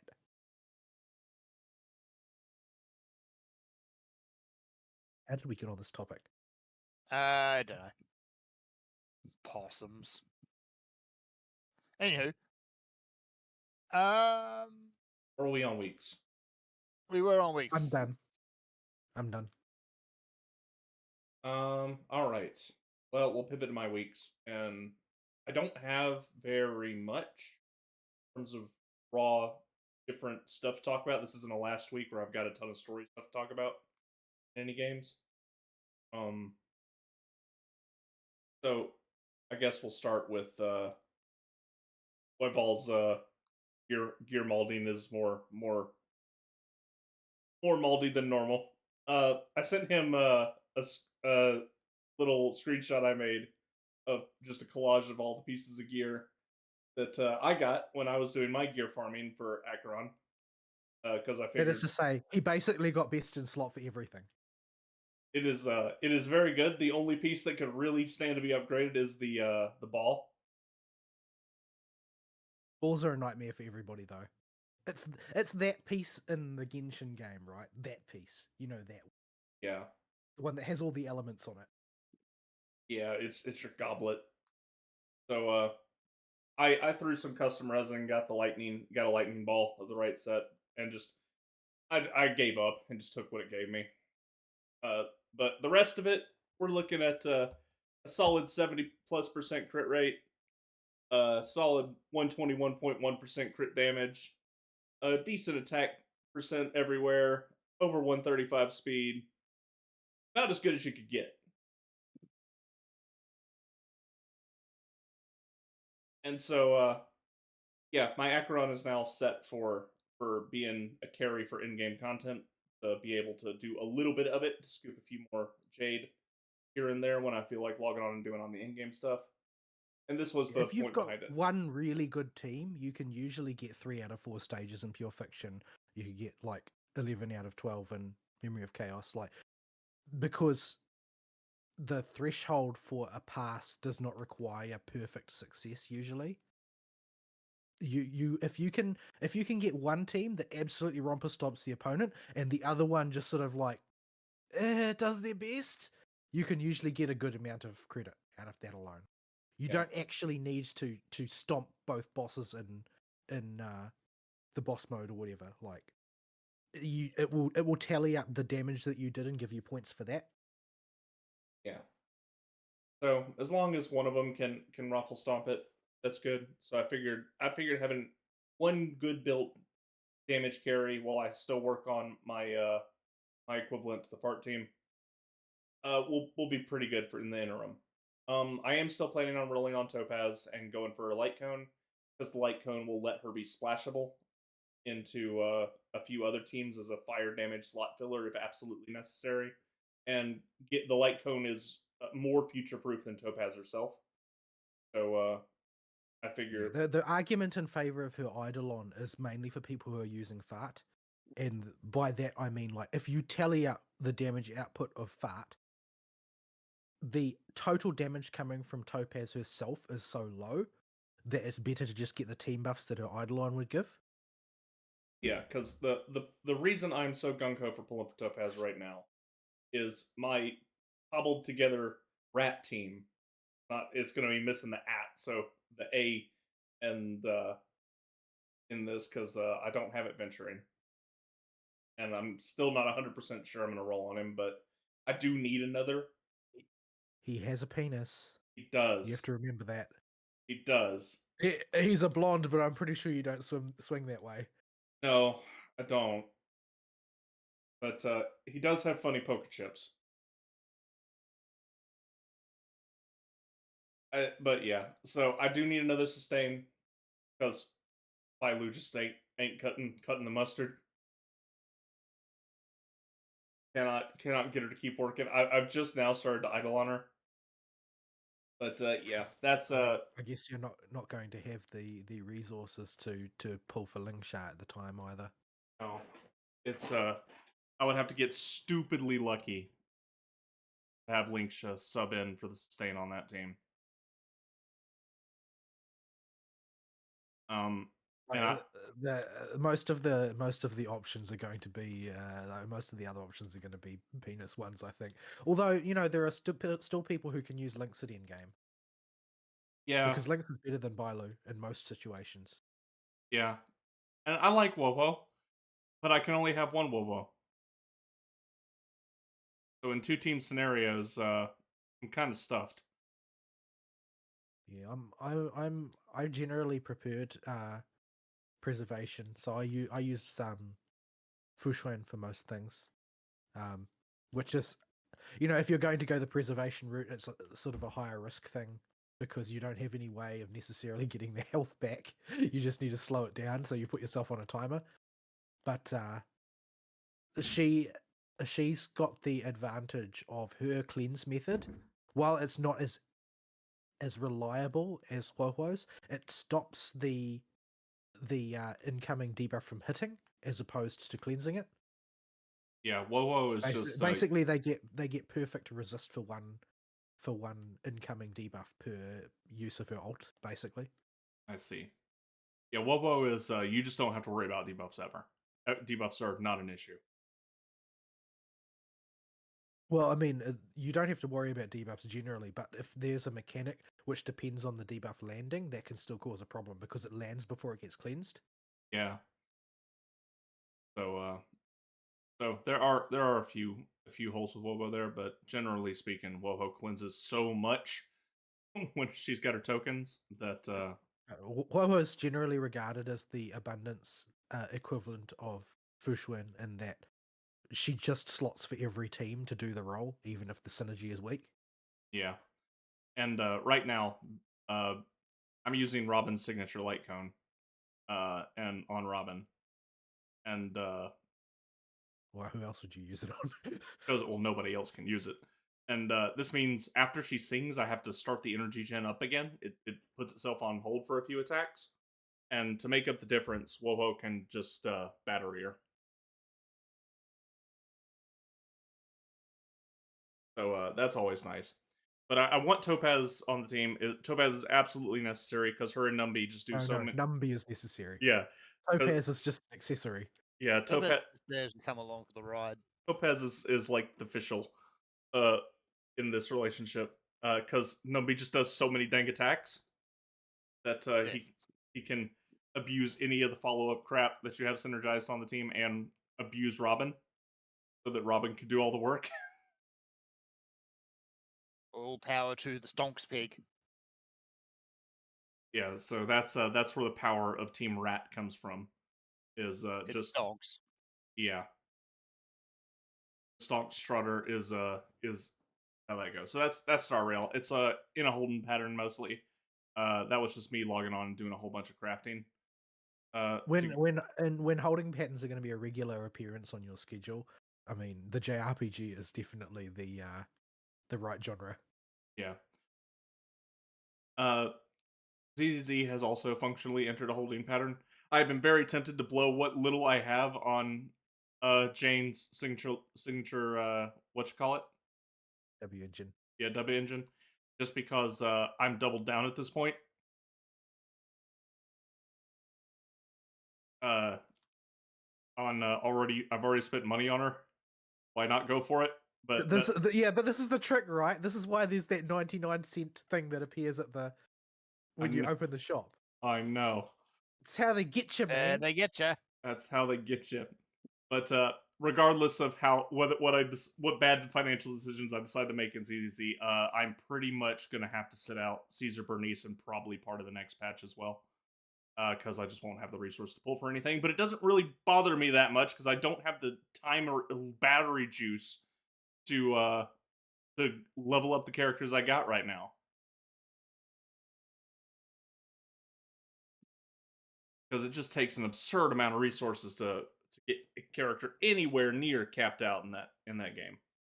Yeah, I keep trying to do the math and work out why, but it doesn't seem like it should take that long. But maybe it's just because maybe they've done something like they've taken the amount that it would take to level up 4 characters and then spread it across 3 or something like that. Yeah. Because it does feel like it's really slow and painful. And I feel like disc farming is worse than relic farming and artifact farming as well. Yeah, and I'm not really, and that's coming from somebody who just had my experience with whatchamacallit, artifact farming. Because at least, I mean, in Star Rail, I have a handful of artifacts that are kind of good.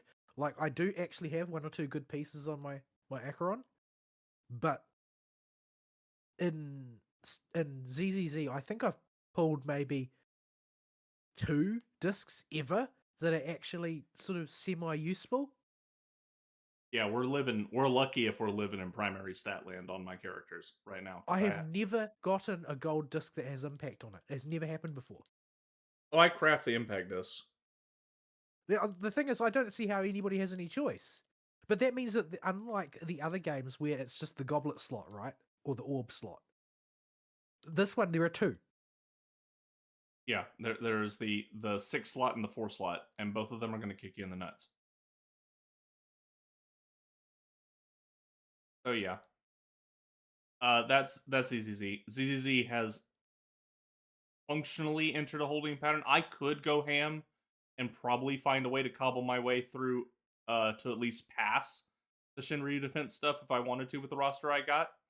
But the fact of the matter is, I'm not blowing primos on refreshes. I'm not there yet. I paid for 1 character, and I'm already on the slippery slope, but we're not there yet. Is that what people are doing? Is that how they are clearing Shiryu defense already? From what I can tell, yeah, they have to blow resources on restocking their back. And yeah, that's just I don't have the characters built for it right now. I don't have drive discs that even have the appropriate primary stats on most of my roster that are level 50. Forget the level 60 ones. They're all over the place. I think Jane is my only one that has all primary stats that are workable. I don't even if I get like a disc with Electro, I don't even bother looking at the other stats because I know it's going to be a month before I get another one. Yeah. So and the calibrators that allow you to pick a stat seem to be unbelievably rare on the ground. Like they seem like they're harder to get in a lot of ways than the equivalent in Star Rail. Yeah, I can kind of understand that early on, but at the same time, they put so much more demand by locking you into the 4-2 mix. No, there's a number of characters that are better at 2-2-2 than 4-2. Yeah, well, what I mean is... It's arguably worse. What I mean is you're hard locked into an amount for each character and needing to potentially get burned on decisions where you do your mix and match. So that's a bit of a frustration with that one, but at the end of the day, I need to level up my character. So while I might at the last minute decide to double down on Jane and just hope she's the fact that her skill says thing that normally can't crit can crit will make her green for at least a year or so. Carries her on. I'm not going to be pulling for a while, I don't think, in ZZZ because I don't have the gems for it or the tape for it, and I need to work on my characters anyway. So that game's kind of in a semi-holding pattern. I'll be playing New Story actively when it comes out in that game because I do enjoy the characters. I like Lycon's story a lot. I like Nekomata's story. I did Rina's story this week. Rina's story does absolutely jack all to explain Rina, but it was a good cute story. Even the Lycaon story is sort of like it just designed to get your whistle wet. I just hope that it doesn't turn into one of those stories that they never bother to finish. Yeah, like all the Victoria housekeeping crew seems there. I don't. I don't know. Ellen seems pretty normal. Yeah, well, she Other has than narcolepsy. narcolepsy in a super mode. And Corin dropping her saw blade everywhere. As you do. She really needs to get some super glue for that thing. But yeah, I enjoy ZZ story and will be actively keeping up with it. But for the gameplay portion of it, we're entering the pseudo holding pattern. Genshin, I have made some progress, though not very much. I did Lenny and Risley's stories this week because they're icky boys and I wanted them off my list. They were okay. I'm really not a big fan of the Fortress of Maripide and anything to do with that mess. Like I don't relish my time in the big house, mostly because having to navigate that thing for me is a giant effing mess. I can only imagine what it's like for Vol. I would just go down the list of teleport points every single time until I saw something that seemed familiar. Yeah, Fortress of Maripede is a nightmare to navigate. But I like some of the characters. I like Sigwin. Yeah, Sedgwin's cute. Her very Melusine way. I like the Melusines generally. I like the ones that run Navia's family's tram lines. They give you the full tour if you just go sit on the boat. They're like the most vapid Melusines in all of Fontaine, though. I know. It's so stupid. Melusines aren't adapted for intelligent social conversation to begin with, but the ones that run the tram line are they're special. We should take Fern up to Fontaine so we can go right on the tram. We could go for a lap around the train. Quite a ways away to get to Fontaine. Yeah, although I do have a teleport point over there somewhere. Yeah, I would have given everybody one. Yeah, what is that? Actually, over near Faded Theatre. I got one over there. What's that one over there? Realm of Farakart Sumeru? Realm of getting lost in the desert and then running into an invisible pyramid. There we go. Market Station and Court of Fontaine. I did not want to teleport. If we take him over there, he'll trigger something. You know that. Yeah, he will. I will almost certainly trigger something and get dragged into some story hole. Yeah, I think you can't go there without triggering stuff. Yeah. But even you can see the tram line from the top of this mountain in Shinyu. I actually didn't look all that far into the distance up here. Yeah, you can see the tram line right over there. And you can sit on that tram, any of those tram lines. Navia's family owns all the tram lines. And they have a Melusine operator. And the Melusine operator changes depending on when you get on the train. And they'll give you a full tour of Fontaine, and they're all special. See, they didn't need to do that. But I'm very glad that they just put that little detail into the game. There's no reason to take those tram lines. There's one achievement for riding one of them once. Yeah. Well, there are a lot of people who just spend time playing this game just to wander around. Like you've got to keep in mind that this game, the reason it's so popular in the West is because of COVID. Most of the people that played the game are not gamers. They just derp about all the time. And when you can come into a scene just like what we're looking at here and just see how good that looks. Excuse me, get that bookworm out of here. I was trying to pick my fresh level 90 Xiangling or Guoba. Guoba. I finally knuckled down and just leveled up Guoba. Been a background project I haven't really talked about for the past few weeks, but with the double EXP things that came out, I was like, oh, I can level up because I needed another pyro because while I premium off-field pyro. What do you think you're not going to you're not going to be able to hold out for Mavuika? it's I don't. You're going to crumble and spend all of your premiums beforehand. No, what's going to happen is Xylan's going to come out. I'm going to roll for her. I'm going to pull a Dea on the 50-50. And then we have a C2 Dea. And then I'm going to have to make bad financial decisions and then have to really hum and haw about getting Mavuika. And I think Dea's a pyro. Is kinda. No, she is definitively a pyro. Yeah. Like, she's a pyro element. Yeah. But yeah, I having Guoba in the pocket for the Mualani team in Spiral Abyss and high level content for more gems seemed like a good idea. Because Mualani does no damage without vape.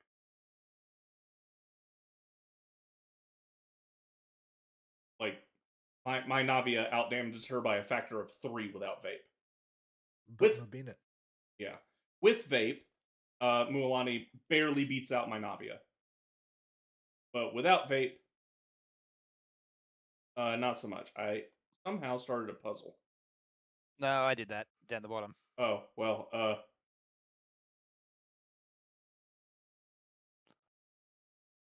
Yep, you got to learn how to do your fish bubbles.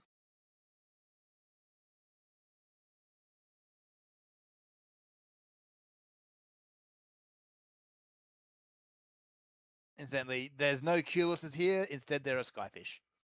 yes. So yeah, so not a whole lot going on in Genshin. I'm mostly waiting for the new banners and trying to scoop whatever jade I can. Means going and cleaning up story quests and any miscellaneous quests I missed, doing a bit of exploring, and in especially Sumeru, which I left a huge chunk of unexplored. I haven't even touched Sumeru yet. Because it's a desert. Like, no one cares about deserts. It's basically, it's all free real estate as far as I'm concerned. Yeah, but yeah, there's tons of jade out there.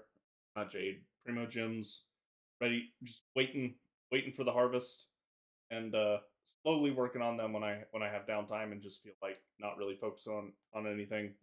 And that's where the Hoyoverse games are at, because the next patch cycle is going to determine a lot of how my gaming goes in those things, because it will determine my state of premium current. Still humming and hawing about if I want to rebuild some pity and throw some stuff at Fei Zhao. But building pity is always a bad idea. Because it will find a way to burn you. It will definitely find a way to burn you. But I'm me. Yeah, but you're thinking about building pity. Oh, that's right. It's active in my brain now. Yeah, you have to be in a perfect state of detachment when you pull on the gacha. That's right. It knows. Like, it always knows. That's why it gave Mualani to me so fast, because it knew I didn't really care if I got her or not.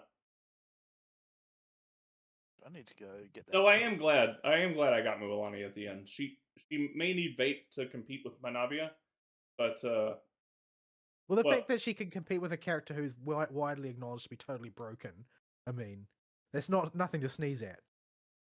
But yeah, the what you call it? She's still fun to play. Just as long as you're not on any kind of ground that has any elevation changes, and there are no more than 3 targets. So yeah, that's Genshin stuff. The big thing I spent most of my free time on this week, which this was the beginning of Hell Month, about halfway through this week, so I did not get very far, but that I scooped the PC release of Final Fantasy 16. Yeah. So my level of interest in that is so low. I didn't expect it to be as low as it actually was. So right away, one thing I noticed is there is no difficulty option.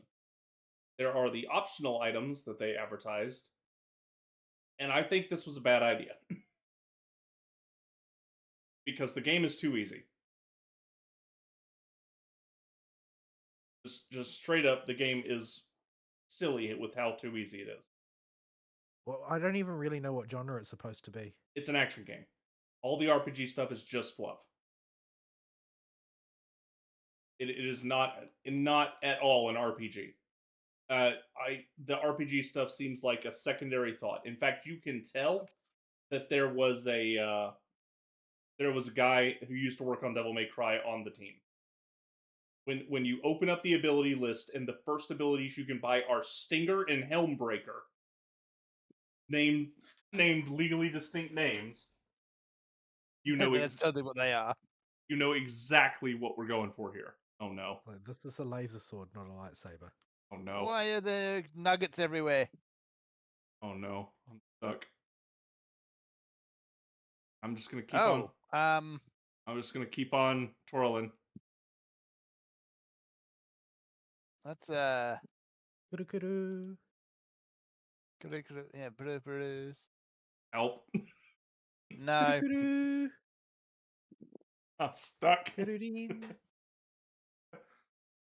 Not fair.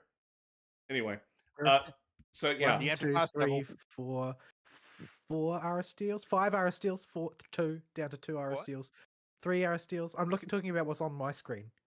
Okay. yeah. I'm. Ow. There are currently 3 Aristeels.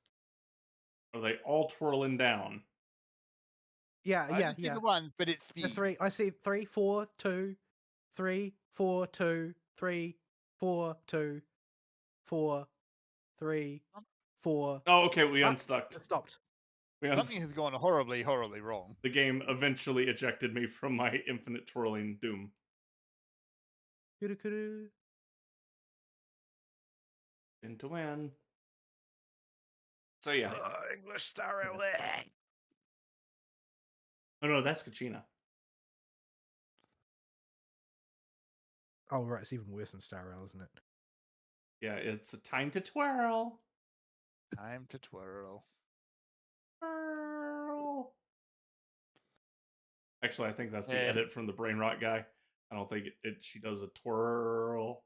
That is supposed to go there. Okay. It doesn't.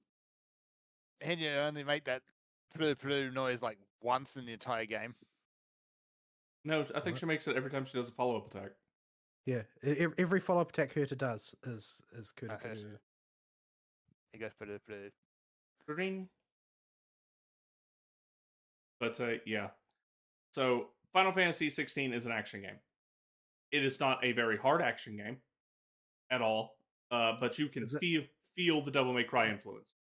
Like you keep saying it's easy, but you've got to understand that nobody else here has Platinum Devil May Cry, so we don't know whether you're just humble bragging or telling the truth. No.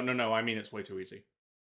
Like, it has an incredibly low APM for an action game, and your special abilities are so overpowered that it does not matter at all what you do after you stagger an enemy. They're optimizing your damage amounts to so little in the grand scheme of things that it's better just mash out buttons. But you can tell immediately that Devil May Cry was an influence after the ability tree, because the next first ability you get is Nero's Devil Grab. You get his Demon Arm Grab. Lets you pull enemies to you. Or on the big enemies, lets you grab them and flip up into the air. And then you unlock Devil Trigger. It's straight up Devil Trigger? It's just Devil Trigger. Well, it's different, I suppose, isn't it? Foot trigger? Yeah. Different trigger. Yeah, so you get Devil Trigger. And you pull your effort trigger. Bang. Yeah, doesn't have the same ring to it. But yeah. Now all this is fine with me because I like these type of games. But for the casual Final Fantasy fan or the RPG fan going into this, what the hell is this crap? Yeah, you're going to be going, what is this garbage? So, I mean, one thing if it was exquisitely executed. But if it's not, well, I mean, what's the point then? the problem is there's just no bite to any of the combat. Like, they do an adequate amount of damage to your character, but the combat options you have and the special abilities you have deal so much damage and cover such a wide range that it just kind of doesn't matter. And perfect dodging even is incredibly easy in the game. And a lot of times... You say that about every game except Devil May Cry. Well, that's because there isn't a perfect dodge in Devil May Cry. There's Royal Guard instead. Yeah, so I don't know what you're comparing it to. Think it feels very similar to the ZZZ Perfect. Now, this comes with a caveat, and that every enemy, every single attack they've done has a telegraph that's 10 years long, and is in fact so long you don't actually know when the attack's going to start. And this has driven me insane while playing the game, but I think that this is so far. This all just sounds like person who has played too much Devil May Cry has trouble tuning his brain down because they aren't making this for action game players. But they made an action game. They didn't make an RPG. Yeah, and I think that's incredibly stupid. But they keep doing the same thing for some reason. I wonder if there's just an edict from above because they got halfway down the road in the last Final Fantasy, and now they've walked the rest of the way down the road. Yeah. So if you're going to do I haven't had time to experiment with the modes yet because I've just been going through the story. But there is a mode in the big set piece story moments. You can go back and replay them by talking to a monolith in the hideout, and the monolith will let you replay missions with the RPG mechanics completely removed and grade you based on your performance. There you go. That's a bit better. With all the standard criteria of speed, varying your performance, so using different abilities, so you don't just spam one, and all that stuff. It looks like when I was glancing through the scoring list, typical Devil May Cry scoring behavior. But I don't know why they. I don't really know who this game is for, because for action game players, it's going to be too easy. And for RPG players, it's not gonna... The RPG mechanics are fluff. So it makes it very hard to recommend. I like it, and I'm hoping that the mission replay system will give me a bit to go back into and have a lot of fun with. But going through the main story, it's far too easy for me, and I imagine for most just people that play video games in general will find it too easy. And for the people that don't, that really just want to experience the story, I guess, they've included the super game journalist mode of equipping the talismans that automatically play the game for you. Wait, so there's a game journalist mode on top of you saying that it's too easy? Yeah. They give you accessories that you can equip that'll do things like auto dodge attacks for you. What? And yeah, so game journalist mode. And like without a drawback? Yeah, no drawback.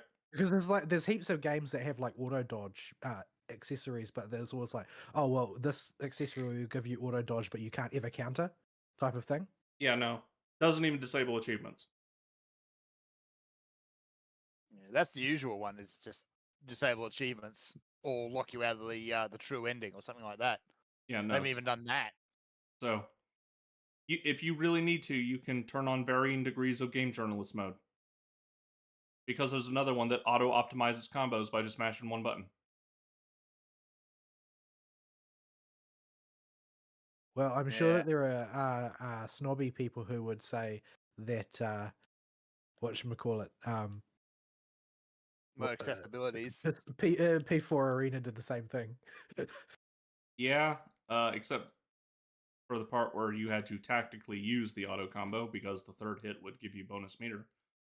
So you had to decide if you wanted meter or damage. But, yep, yeah. Sure. Yep, sure. Same thing.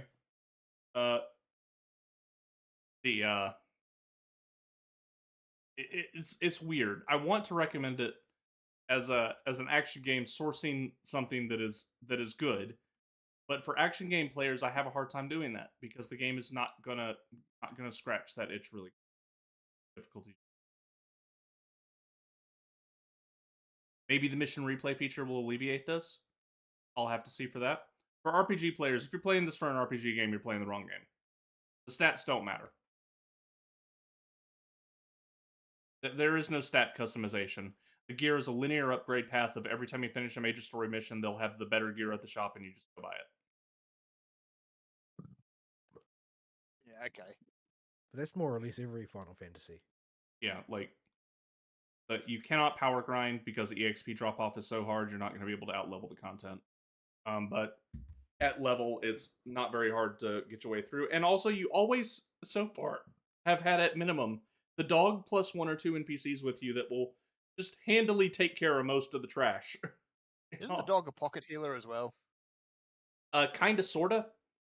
Whenever you take damage, you'll have recoverable health that the dog can. You can turn the dog off of attack mode and have the dog go to heal mode, and he'll heal that recoverable health, but can't heal you to full. And when combat ends, all that recoverable health gets filled up, and then when you take damage again, you'll be knocked down, and your new recoverable health limit will be lower. So, yeah, kind of, sorta. It's a bit complicated to explain, but it's not really. But they give you more than enough potions to take care of stuff. The biggest thing that's going to catch you is just how long the wind-ups on the big boss. Because they went overkill on the telegraphing. There isn't a single attack in that game that's going to do a lot of damage that doesn't have at least 3 seconds of wind.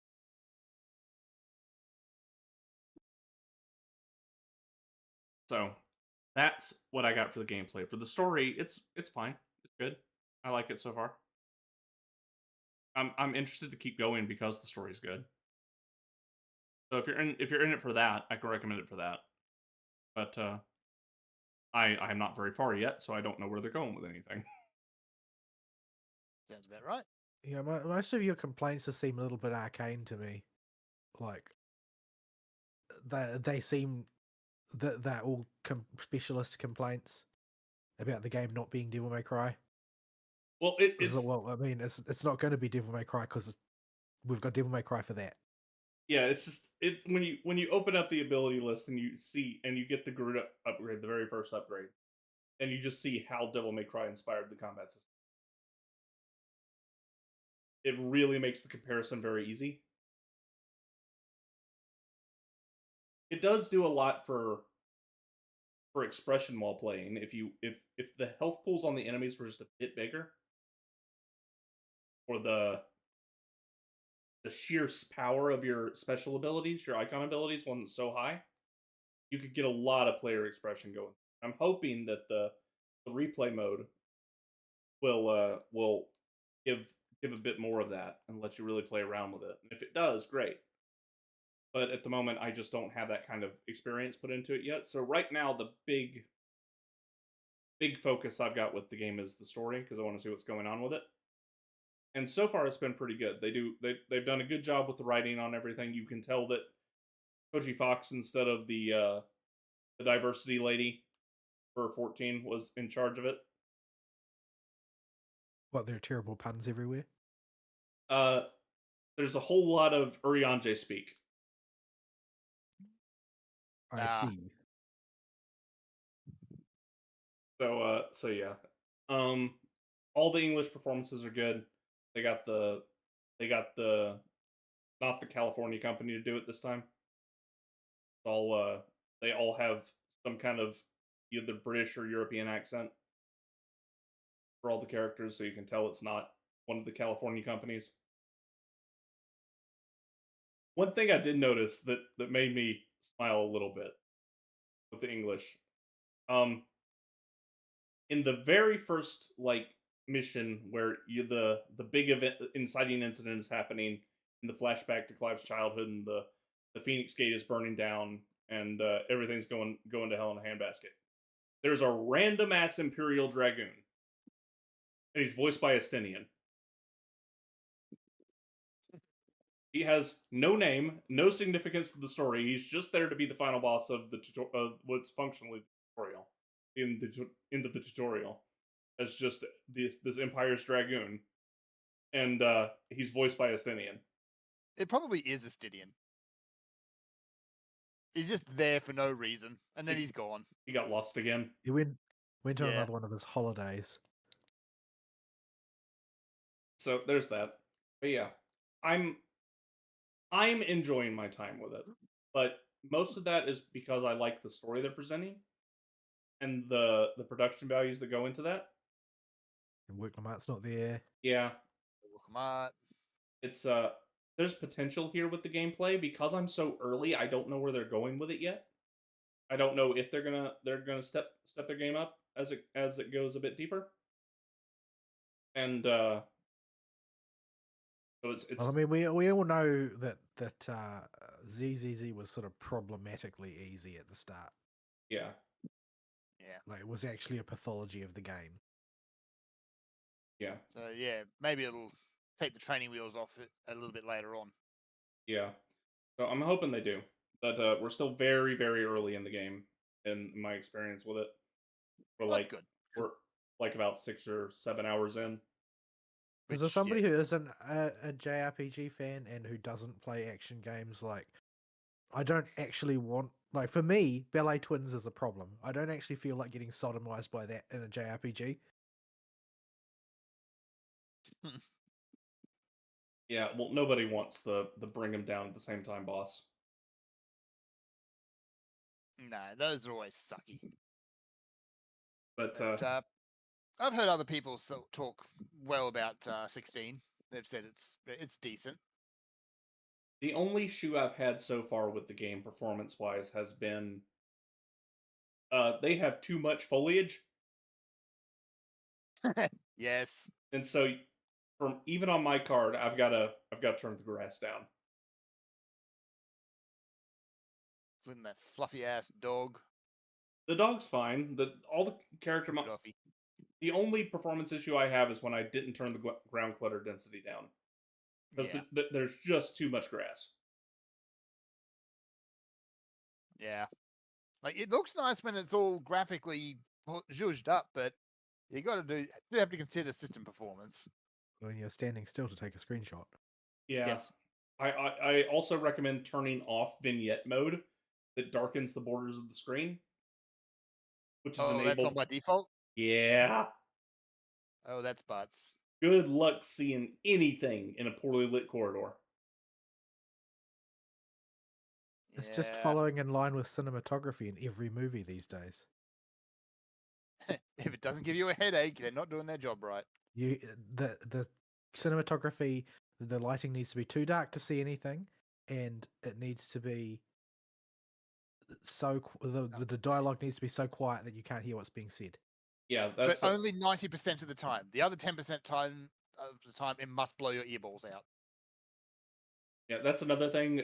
You want to do about a 7-10 split with audio in favor of voice lines, or you won't be able to hear characters in combat. Yeah, okay. So, minor typical performance issues, I would say, for a modern top tier game. But other than that, it runs great. I'm not set up for it. So, the PlayStation the PlayStation people were mad because it's still $70 US on PlayStation, but it released at $50 on the PC version. Yeah, so 75 for me. So that's not bad actually for a big name release. Actually getting it for less than 100 is good. Yeah. But yeah, I'm glad that this is one of the couple of games that's come out lately that's made Squeenix basically said no more exclusives. Yeah, I want the PC version of this to do well, so they don't do that anymore. Yeah, they basically already said that's the case now, because essentially there's no real reason to do exclusives anymore. Yeah, that big pile of money. Nobody wants to buy their consoles.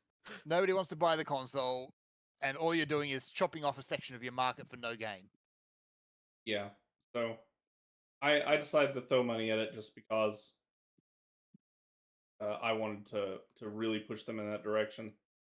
I think that this is still a never say never thing. Like, even if they say, oh, the market is drifting that way, the market is not drifting anywhere. The market does not decide whether there are exclusives or not. This is the thing most people don't seem to grasp. The market has no say in whether they're exclusives, because the sales that you would get if you had not made it exclusive are purely hypothetical. What is not hypothetical is the enormous wad of cash that Sony slaps them in the face with when they're offering the exclusivity deal. Yep. That's not hypothetical at all. In fact, it's very real. It's Yeah. very, very real. All that needs to happen is for Sony to get increasingly unwise about the size of that wad of cash. I mean, if you looked what what they've been willing to spend $400 million on just recently.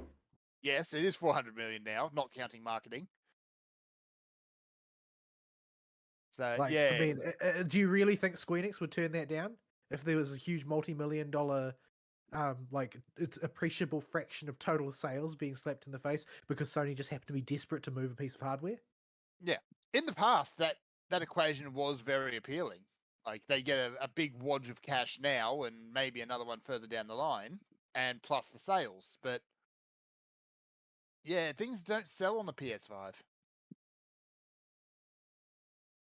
So yeah, you get that Well, wad of cash it's not now, so but much that things don't sell on the PS5 as the PS5 doesn't sell. the PS5 does not sell because there's really no reason to own one. So yeah, I'll have more solidified opinions as the weeks go on and I make progress, but progress may be slow going given what type of weeks I'm looking at coming up. Tax season! Yeah. It's on. But so yeah, I will continue to report and give you my continued opinions as I go through the game.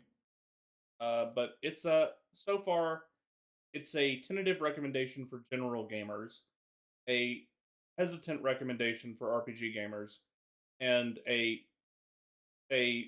just moderately you're probably okay recommendation for action gamers as long as you're okay with the easy.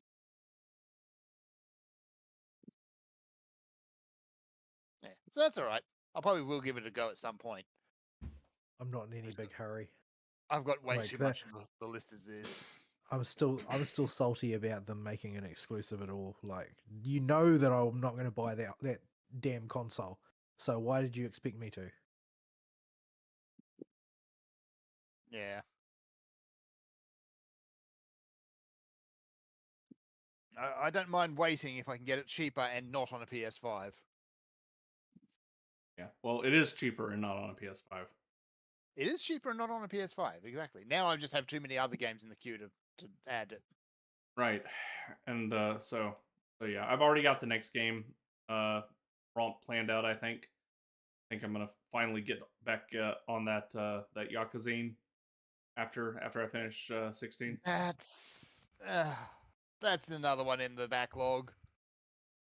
I heard Did that you want to just- that new one is it was actually leaked a long time ago, but nobody believed it because it sounded too retarded. I mean, Yakuza Pirates, Majima, Captain Majima. Yeah, I saw that trailer and I'm like, I need to get caught up. This is so incredibly stupid, and I'm here for it. When Yakuza does something dumb, there is no jumping the shark for Yakuza. No, they will throw that shark. They are already so long Gay Bowser in that shark right into the mine. Exactly. Like, That shark has been flung thoroughly. So I just really appreciate the Yakuza series when like they have their nice, serious storyline of, betrayals and Yakuza and all of that. And then one heartbeat later, they're doing fully choreographed karaoke performances and stuff like that. Or racing slot cars. Or befriending a lobster. yeah, that do be how Yakuza. It do. And they do the whole thing completely stone-faced. Oh, this whole puzzle's a pain in the butt, Fern. I've done bits of it. This one is when you're in a puzzly mood, you do this one. This one's. I am not in a puzzly mood at the moment, so I might come back later. Meanwhile, you want to go beat up on Fancy Vaporeon? Yeah, we can go. Why are you bully Fancy Vaporeon? Because he's there. Vape. So yeah, that's all I got for gaming. The week has been drowned by tax season beginning. As soon as tax season started, everything slowed to a crawl. My next about 3 weeks is going to be the stuff of nightmares. So I don't know how much gaming I'm going to get done. Heaps of people are going on leave, which is just going to leave me to clean up everything that goes wrong. I did not change my characters around again. Oopsie. Oh, we don't have a healer. We do not have a healer. Hang on, let me see if I can just run away and swap out for a Yao Yao if we can survive for a minute. Nope.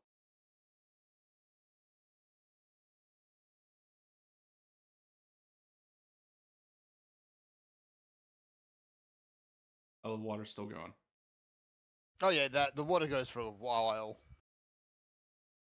There he goes.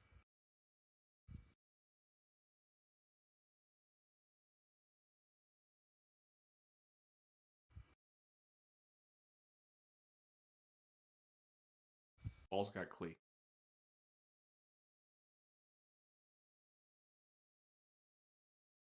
Oh. Oh no.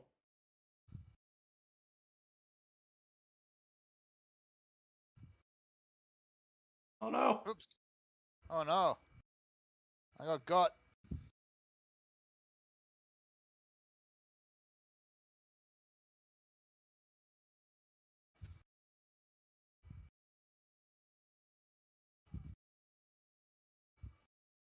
Oh, those teleport points way away. Oh, you got? Oh yeah, I got dead. I only have one character, so when I got, that was it.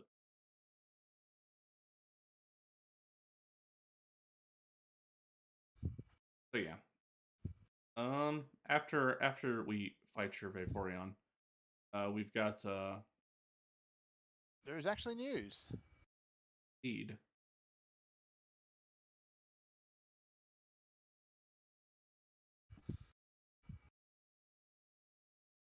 How is this thing still alive? Because I've got Sucrose left, and Sucrose hits like a wet blanket. I was doing like 5s of damage. Might as well touch that, see what it drops. Let's see. It drops Cloud Team Scales, which someone's bound to use. I have no idea who uses those. I think I have only no idea. I think only Probably Cloud Retainer. Yeah, I think she's the only one that uses them. All right. That's a dead shiny Fancy Vaporeon. All right, so I suppose we start with the Concord stuff since we've already kind of started on it.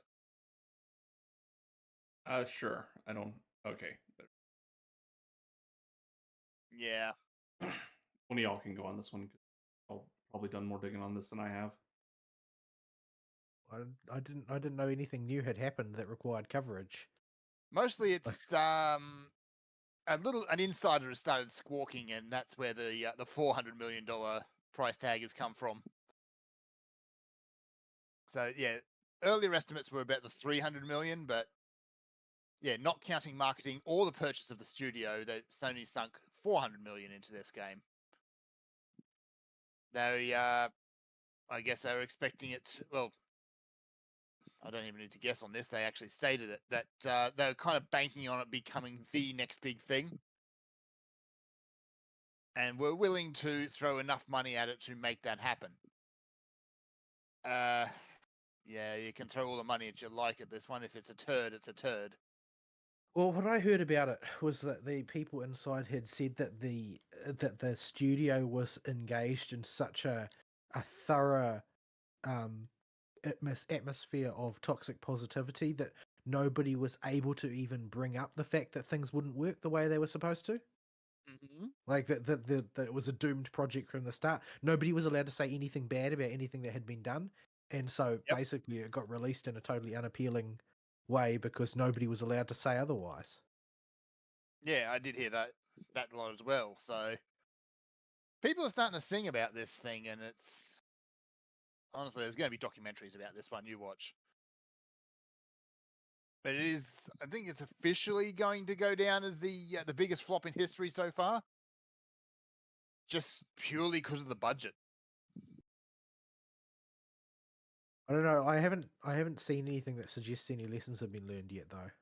No, I haven't seen anything yet either. Because a flop of this magnitude, some heads have got to roll somewhere. You can't just burn that much money and not answer for it. Well, Sony right now is run by the California division. So if all the people involved are of appropriate melanin count or appropriate gender at the moment, there may not be any heads rolling.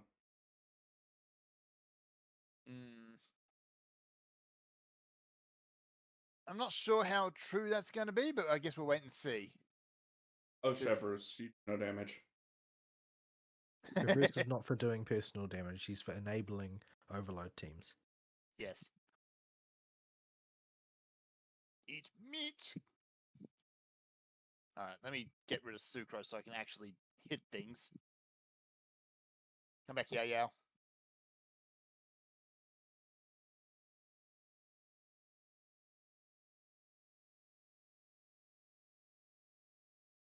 Alright. So yeah, that's really about it on the Concord front. That plus the mad rush for the merch. Because scalper's going to scalp, I guess. I hope that they all get burned. I'm fully expecting them to get burned. Yeah, ain't nobody cares about Concord. Like, it's not even funny. It's just annoying.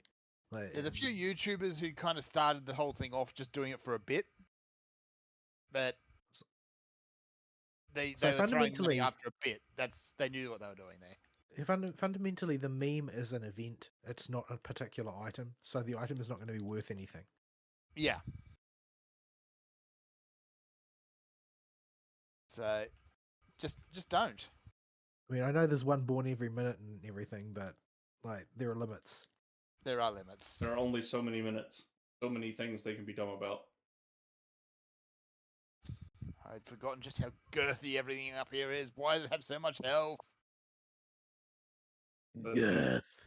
It's an in-game area. It is, but I already done it. I've done the story here, but there was actually, as I was coming through here and doing the story, there is a sub-boss just before you go and fight whatever his name is, Fancy Vaporeon. And that boss would just kick my ass up and down the hill. I got him eventually, but yeah. Didn't help that the boss is also incredibly cheese because it's not fought on flat ground.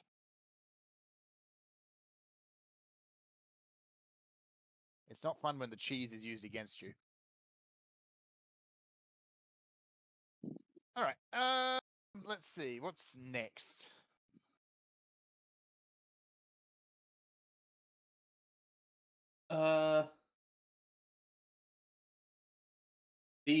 Let's do this one because it's tangentially related.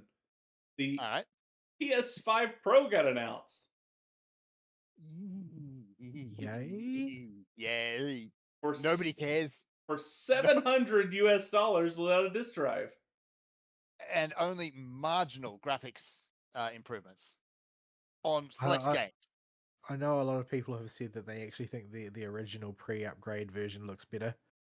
I've seen a couple of screenshots so that is definitely in the case. So, who is this for?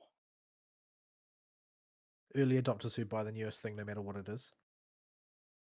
I guess, but those people have been burned so often. I'm hard to believe that there's so many of them left. There's always going to be yet those. They upgrade their iPhone every single year. Yeah, that's true. There are opossums out there that need the latest and greatest truck and iPhone. I've been using the same phone for like 4 years at this point, and it's always been an off-brand Motorola. Well, not off-brand Motorola. It is a Motorola. Motorola is the off-brand now. Mine's a 5-year-old Xiaomi T9. That's an off-brand. So Eh, In I just China, it's a don't. prominent brand. In China, it is, yes. So I just don't get these people who need to have the shiniest toy at all times. Maybe it's because I just don't have the expendable income to partake of the shiniest toy. I mean, none of this stuff is outside of my cost range, but I don't see a need for it. I get an Yeah. iPhone because I need it for work. Like, I would have a cheapo off-brand phone if I didn't need specifically an iPhone for work, because our app for running the control panels remotely is on. Yeah. So it's just one of these things. So again, I'll state, who is this for? Don't know. 'Cause, Well, yeah, I games know. don't I look know. better. Yeah, I don't know why they thought this would be a good investment. They're only going to get the early adopter, must-have newest thing crowd. Maybe they can And do a even then, market. I'm not sure they're going to get that crowd either, because you've got the PS6 on the horizon. Do you though? That Well, also seems like a bad investment. it does, doesn't it? But there's rumblings about that, so even the early adopters might hold off. Yeah, it's a weird one.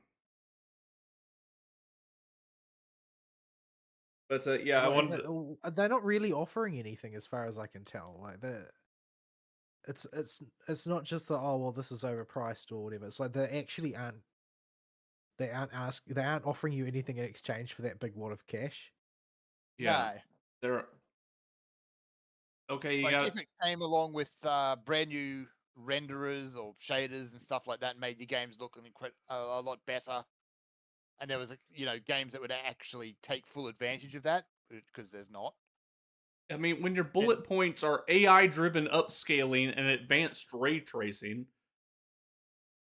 Didn't the PS5 already have ray tracing on it? I mean, the real question, I guess, is can you just buy a new graphics card for that $700 instead? You can get quite a good one, actually, because the price of graphics cards has dropped significantly.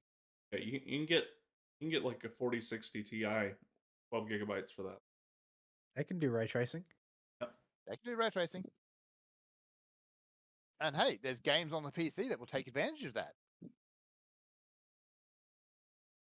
On a side note, they've also put out screenshots for the remake of Horizon Zero Dawn. Why do they keep remaking that game? Like, listen, nobody cares about that game. They, instead of Aloy looking like a 16-year-old girl, now she looks like a potato on legs. She looked like a potato on legs before.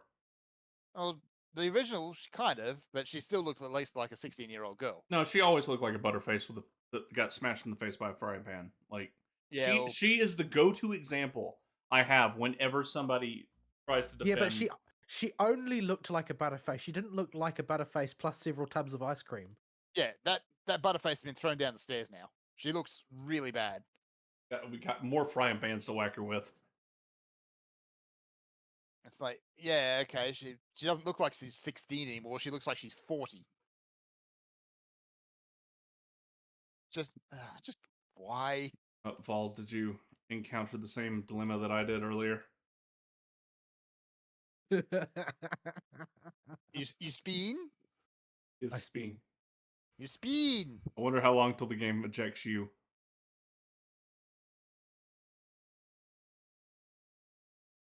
I'm still fighting a dog on top of this hill. Maybe this is a Yao bug. Or perhaps it's a polearm user bug. Oh man. I got on That's twirly horrible. on top of you and now you're really wigging out on my screen. It didn't change anything on mine. Oh man, you're wigging out. You should go watch the archive. I'm not fighting another of these dogs. You just have way too much health. Go away. Let me chase my saline piece. Oh no. I'm chasing your character wigging out.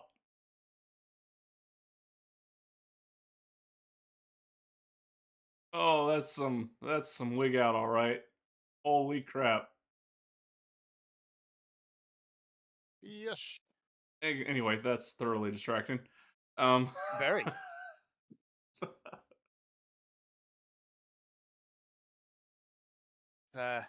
All right.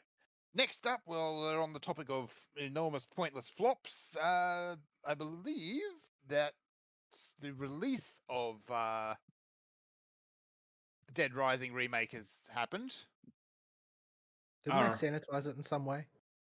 Quite significantly, yes. When they had first announced this, that they were redoing Dead Rising, people were kind of excited for it because Dead Rising is a great game, the first one. And then they just said, yeah, we're going to start censoring all this stuff. And they have censored a lot of stuff. Yeah. So, yeah, hey, look, no one's buying this game again.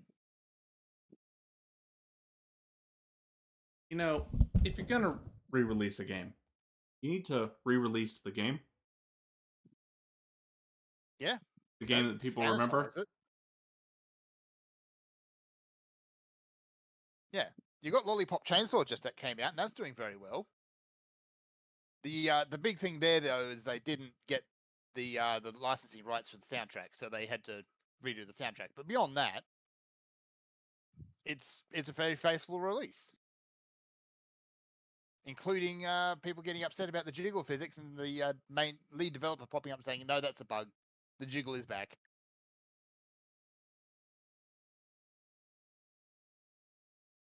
So, I'd love Dead Rising, but at the same time, would I really seek out playing it again? It is zombies after all. Yeah, here's the thing. When Dead Rising came out, zombies weren't as saturated as they are right now. The Walking Dead phenomenon happened shortly after Dead Rising came out. Mm-hmm. Yeah, I remember when it came out, it was still kind of a novelty at the time.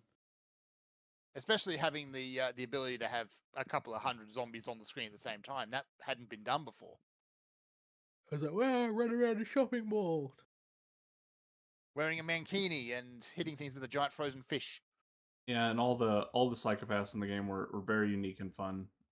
But, yeah, they sanitized the psychopaths, of all things. Well, the whole point is that they're insane. Yeah? But now they're opening the chest that I was stuck on. Yeah, I was wondering about that. So yeah, now they are insane, but still culturally sensitive. Even the Vietnam vet who'd gone completely loopy and calls you a communist, he's been sanitized. Well, they don't want to be offended. They are all communists. They are. The sushi chef is just a white guy now. Because sushi. Yep. Because, yeah. And totally not Larry Butts is also not taking dirty photos of people. You can't tell me that guy is not Larry Butts. He is absolutely Larry Butts. I don't know who that is. Phoenix Wright. Your Phoenix's college buddy. Who is he's special. He is very special. Also can't stop perjuring himself in court. No, he's very, very bad at that.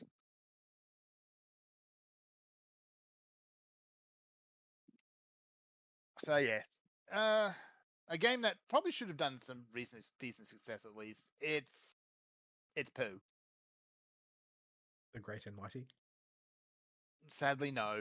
Yeah, you were already fighting an uphill battle on me because we're at zombie saturation now when we weren't when the game came out. Yeah. And now that you've censored it, it's not happening. There's just no reason to buy it.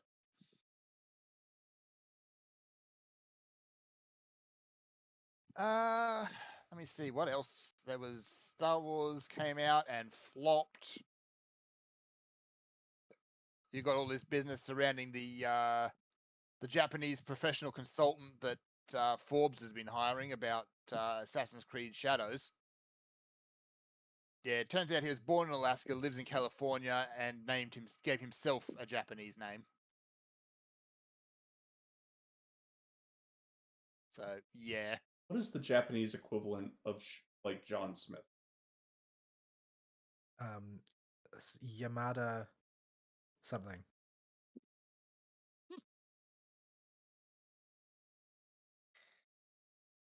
That like for a man, the most common name is something like usually Taro, and Haru Yamada. for a woman, it would be usually Hana. Like, there's the stereotypical names. Oops, I had no stamina when I entered that water. The water is not forgiving. So it's just... I am really happy to see some of these big name games flop. Yeah, we need this kind of thing to keep going. We need these AAA companies to learn the lesson the only way they're going to learn it, in their pocketbook. Got to hit them in the money. Oops, that one's run away. Come back. Own shoes. No. Moonshoes don't do that, do they? Make you jump super high? That's what they're supposed to do. Yeah. Yeah, but they just give you minor injuries instead, don't they? Oh, they're incredibly unwieldy.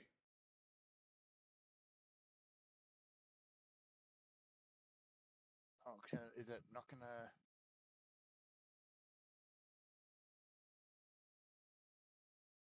Okay, put that down.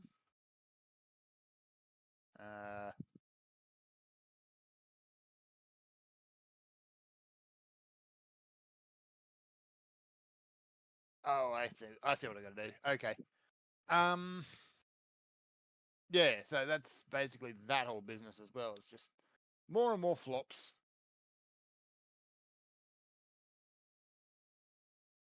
You're flopping on top of you with ears. Please stop. That is probably the absolute worst way you could have said that.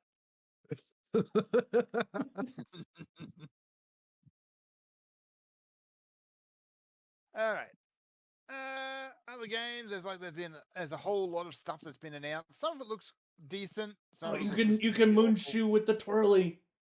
Wait, what? I gotta get the twirly back. All right.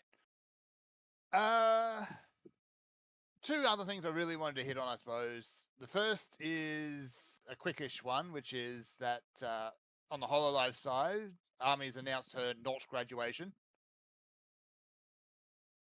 Yeah, I'm not sure what the deal with this is. All the deal with it is that she's going to remain not severed from HoloLive. Yeah. Because I've seen several different HoloMem clarifying this, including Ame. It's basically a non-graduation ending of streaming activities. So if there's a special event being held for Myth or Hollow Ian, for instance, she will in all likelihood be invited to participate, but she's not planning to do regular streams or anything like that. Her regular activities as Amelia Watson have been ended, but her affiliation with HoloLive has not been terminated the way somebody who's graduating for good has, or somebody who's been fired has. Basically, she's the unprecedented first case of somebody leaving on a non-permanent basis on good terms. Yeah, because being Army, she can't do anything the same way everyone else does. I think that this is almost sort of like it's almost sort of like an emeritus position that they're granting her, because basically HoloLive Ian would not have functioned without her. She was VTubers Ian, basically. She adopted the position of basically the technological trailblazer for communicating the concept to the West. Mm-hmm. Like, she was tech support for the entire Ian branch, basically. From the little bits and pieces that they've said, it sounds like she's going to come on or stick around kind of as a independent consultancy type dealy. There's nothing concrete about that. Nothing concrete, no, but she she said that she's happy to help people who ask her if they need advice on how to execute on things. Like she was very instrumental to bringing the 3D thing inside. Yep. Basically would have been on a much longer time scale without her intervention. But There's a they lot of got off other the ground really technologies that fast, relatively she speaking. kind of brought through too. Yeah, so basically, like I said, it's kind of a pseudo emeritus position where she's not a serving member of Hollow Myth any longer, but she hasn't left. Like Hollow Myth still has 5 members. It's just that one of them is no longer streaming. Yeah. So it's sad to see her go, and frankly, Hollow Myth has been kind of the trendsetter for English VTubers as a whole. So it is Yeah, kind they of will sad to jump see him break up. since they hit their stride. Basically, that every man and their dog has jumped on the bandwagon. Yeah. But it was going to happen eventually. That's just the way of things. All right, and of course we have one other big article.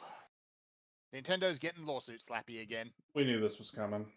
It is how they do. They were just looking for something that they thought would give them concrete access, legally speaking.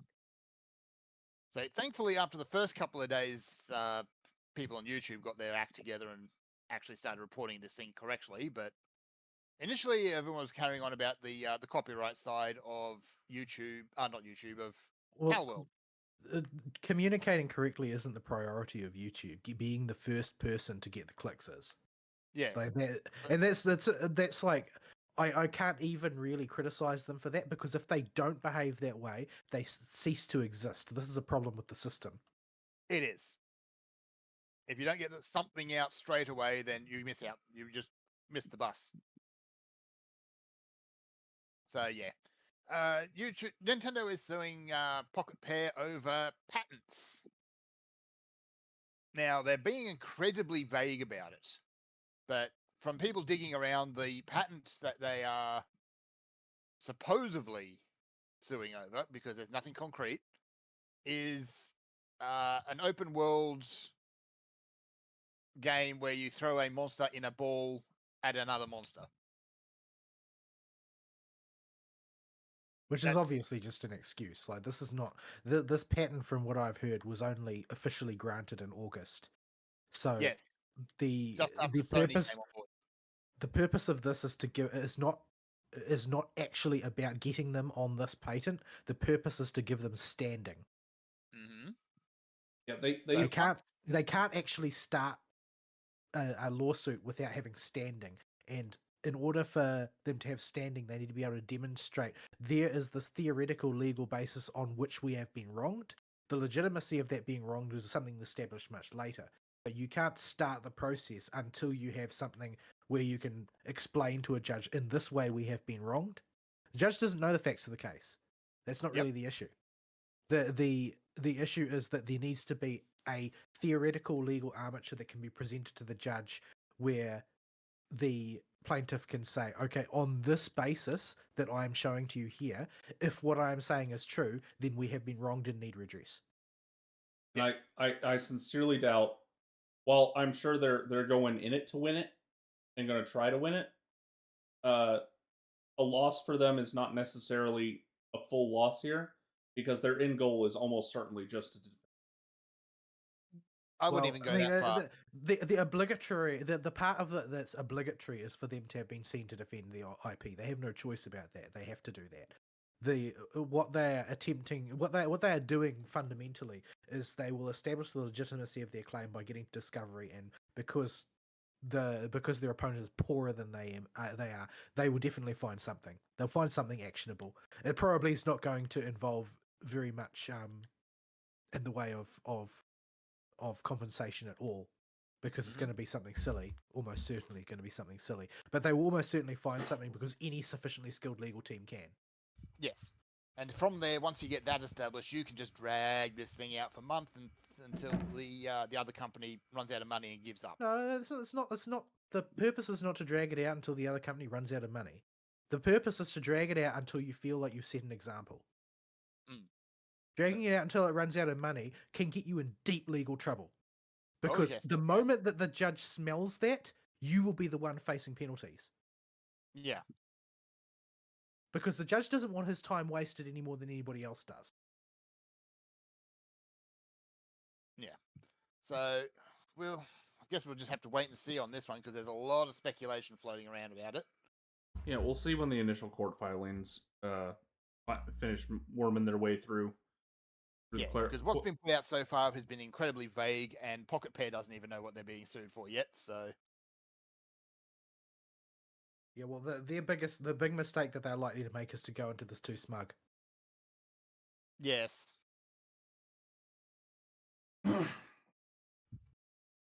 So this is probably also. I'm expecting this to drag on for a long time anyway. It'll probably take about a year at most. I think. It all depends on what Nintendo's goal is. Yeah. Because they know that they're not going to get any. They're probably not going to be able to get any meaningful amount of money out of this. So it's going to be about some other goal. This is not fishing for money. Nintendo doesn't need money in that sense. Mm. Yeah, they're. I would imagine this is mostly a weak IP, so rigorously bullet papered. It's not just that they are going to want to set an example that will make the ideas that they decide to focus on too radioactive for other people to attempt to move into that space.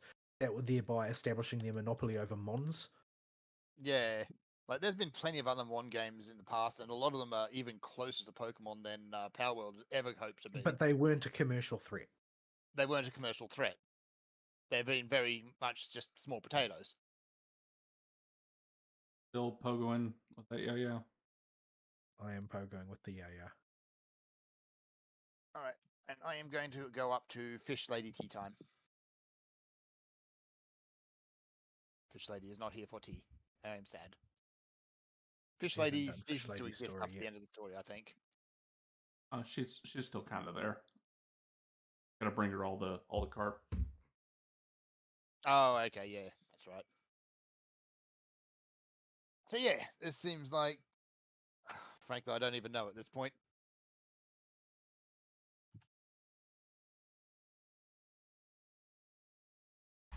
Yeah, we'll see with it.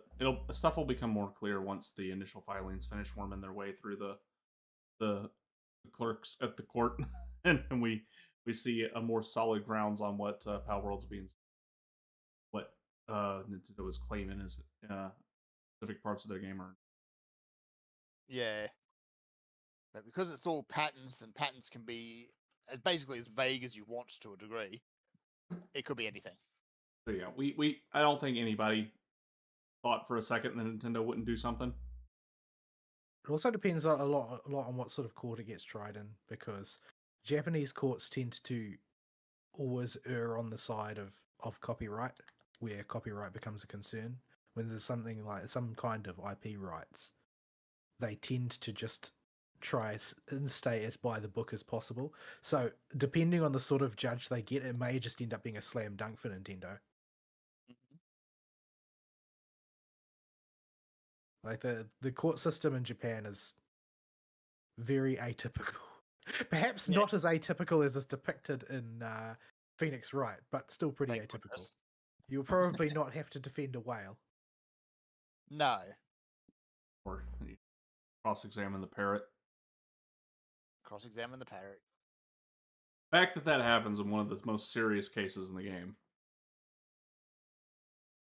And it's the fact that it's the climax of the game, basically. Oh, the parrot is the crucial evidence. So we mentioned Phoenix Wright is weird. Phoenix Wright is weird. That's why I love it, though. It's just so dumb.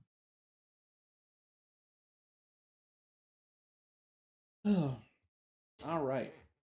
I think that about covers all the major news stuff. We already talked about the Majima Pirate Time earlier. I want to play this. I do want to play this. It's, again, so freaking dumb.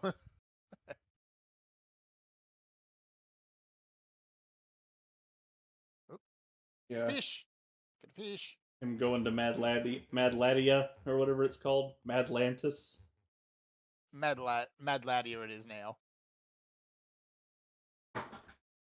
So, honestly, I was hoping that they would do something with Majima. I was not expecting anything remotely this silly. I was. Like, if it's Majima, it's going to be either the opposite of what you expect, or so cracked and dumb that you just are like, dang, they really went there. You know what? Let's do it. I don't think he's been playable since 0. No, I don't think he has. But yeah, I want to get caught up on the Yakuza games, so I've got 6, the Judgment series, 7. There's a lot of Yakuza to go through, but I think another Yakuza binge is in my future to at least get through 6 in the Judgment games after I finish 16. Yeah. But it's gonna take me a bit to get there because I gotta deal with taxes. I tell myself every year, this year I know what I'm doing. Maybe I can get done early. This has never no. This has never happened. The CPA's job is to come back to me with stuff and say, "Hey, you need to do this."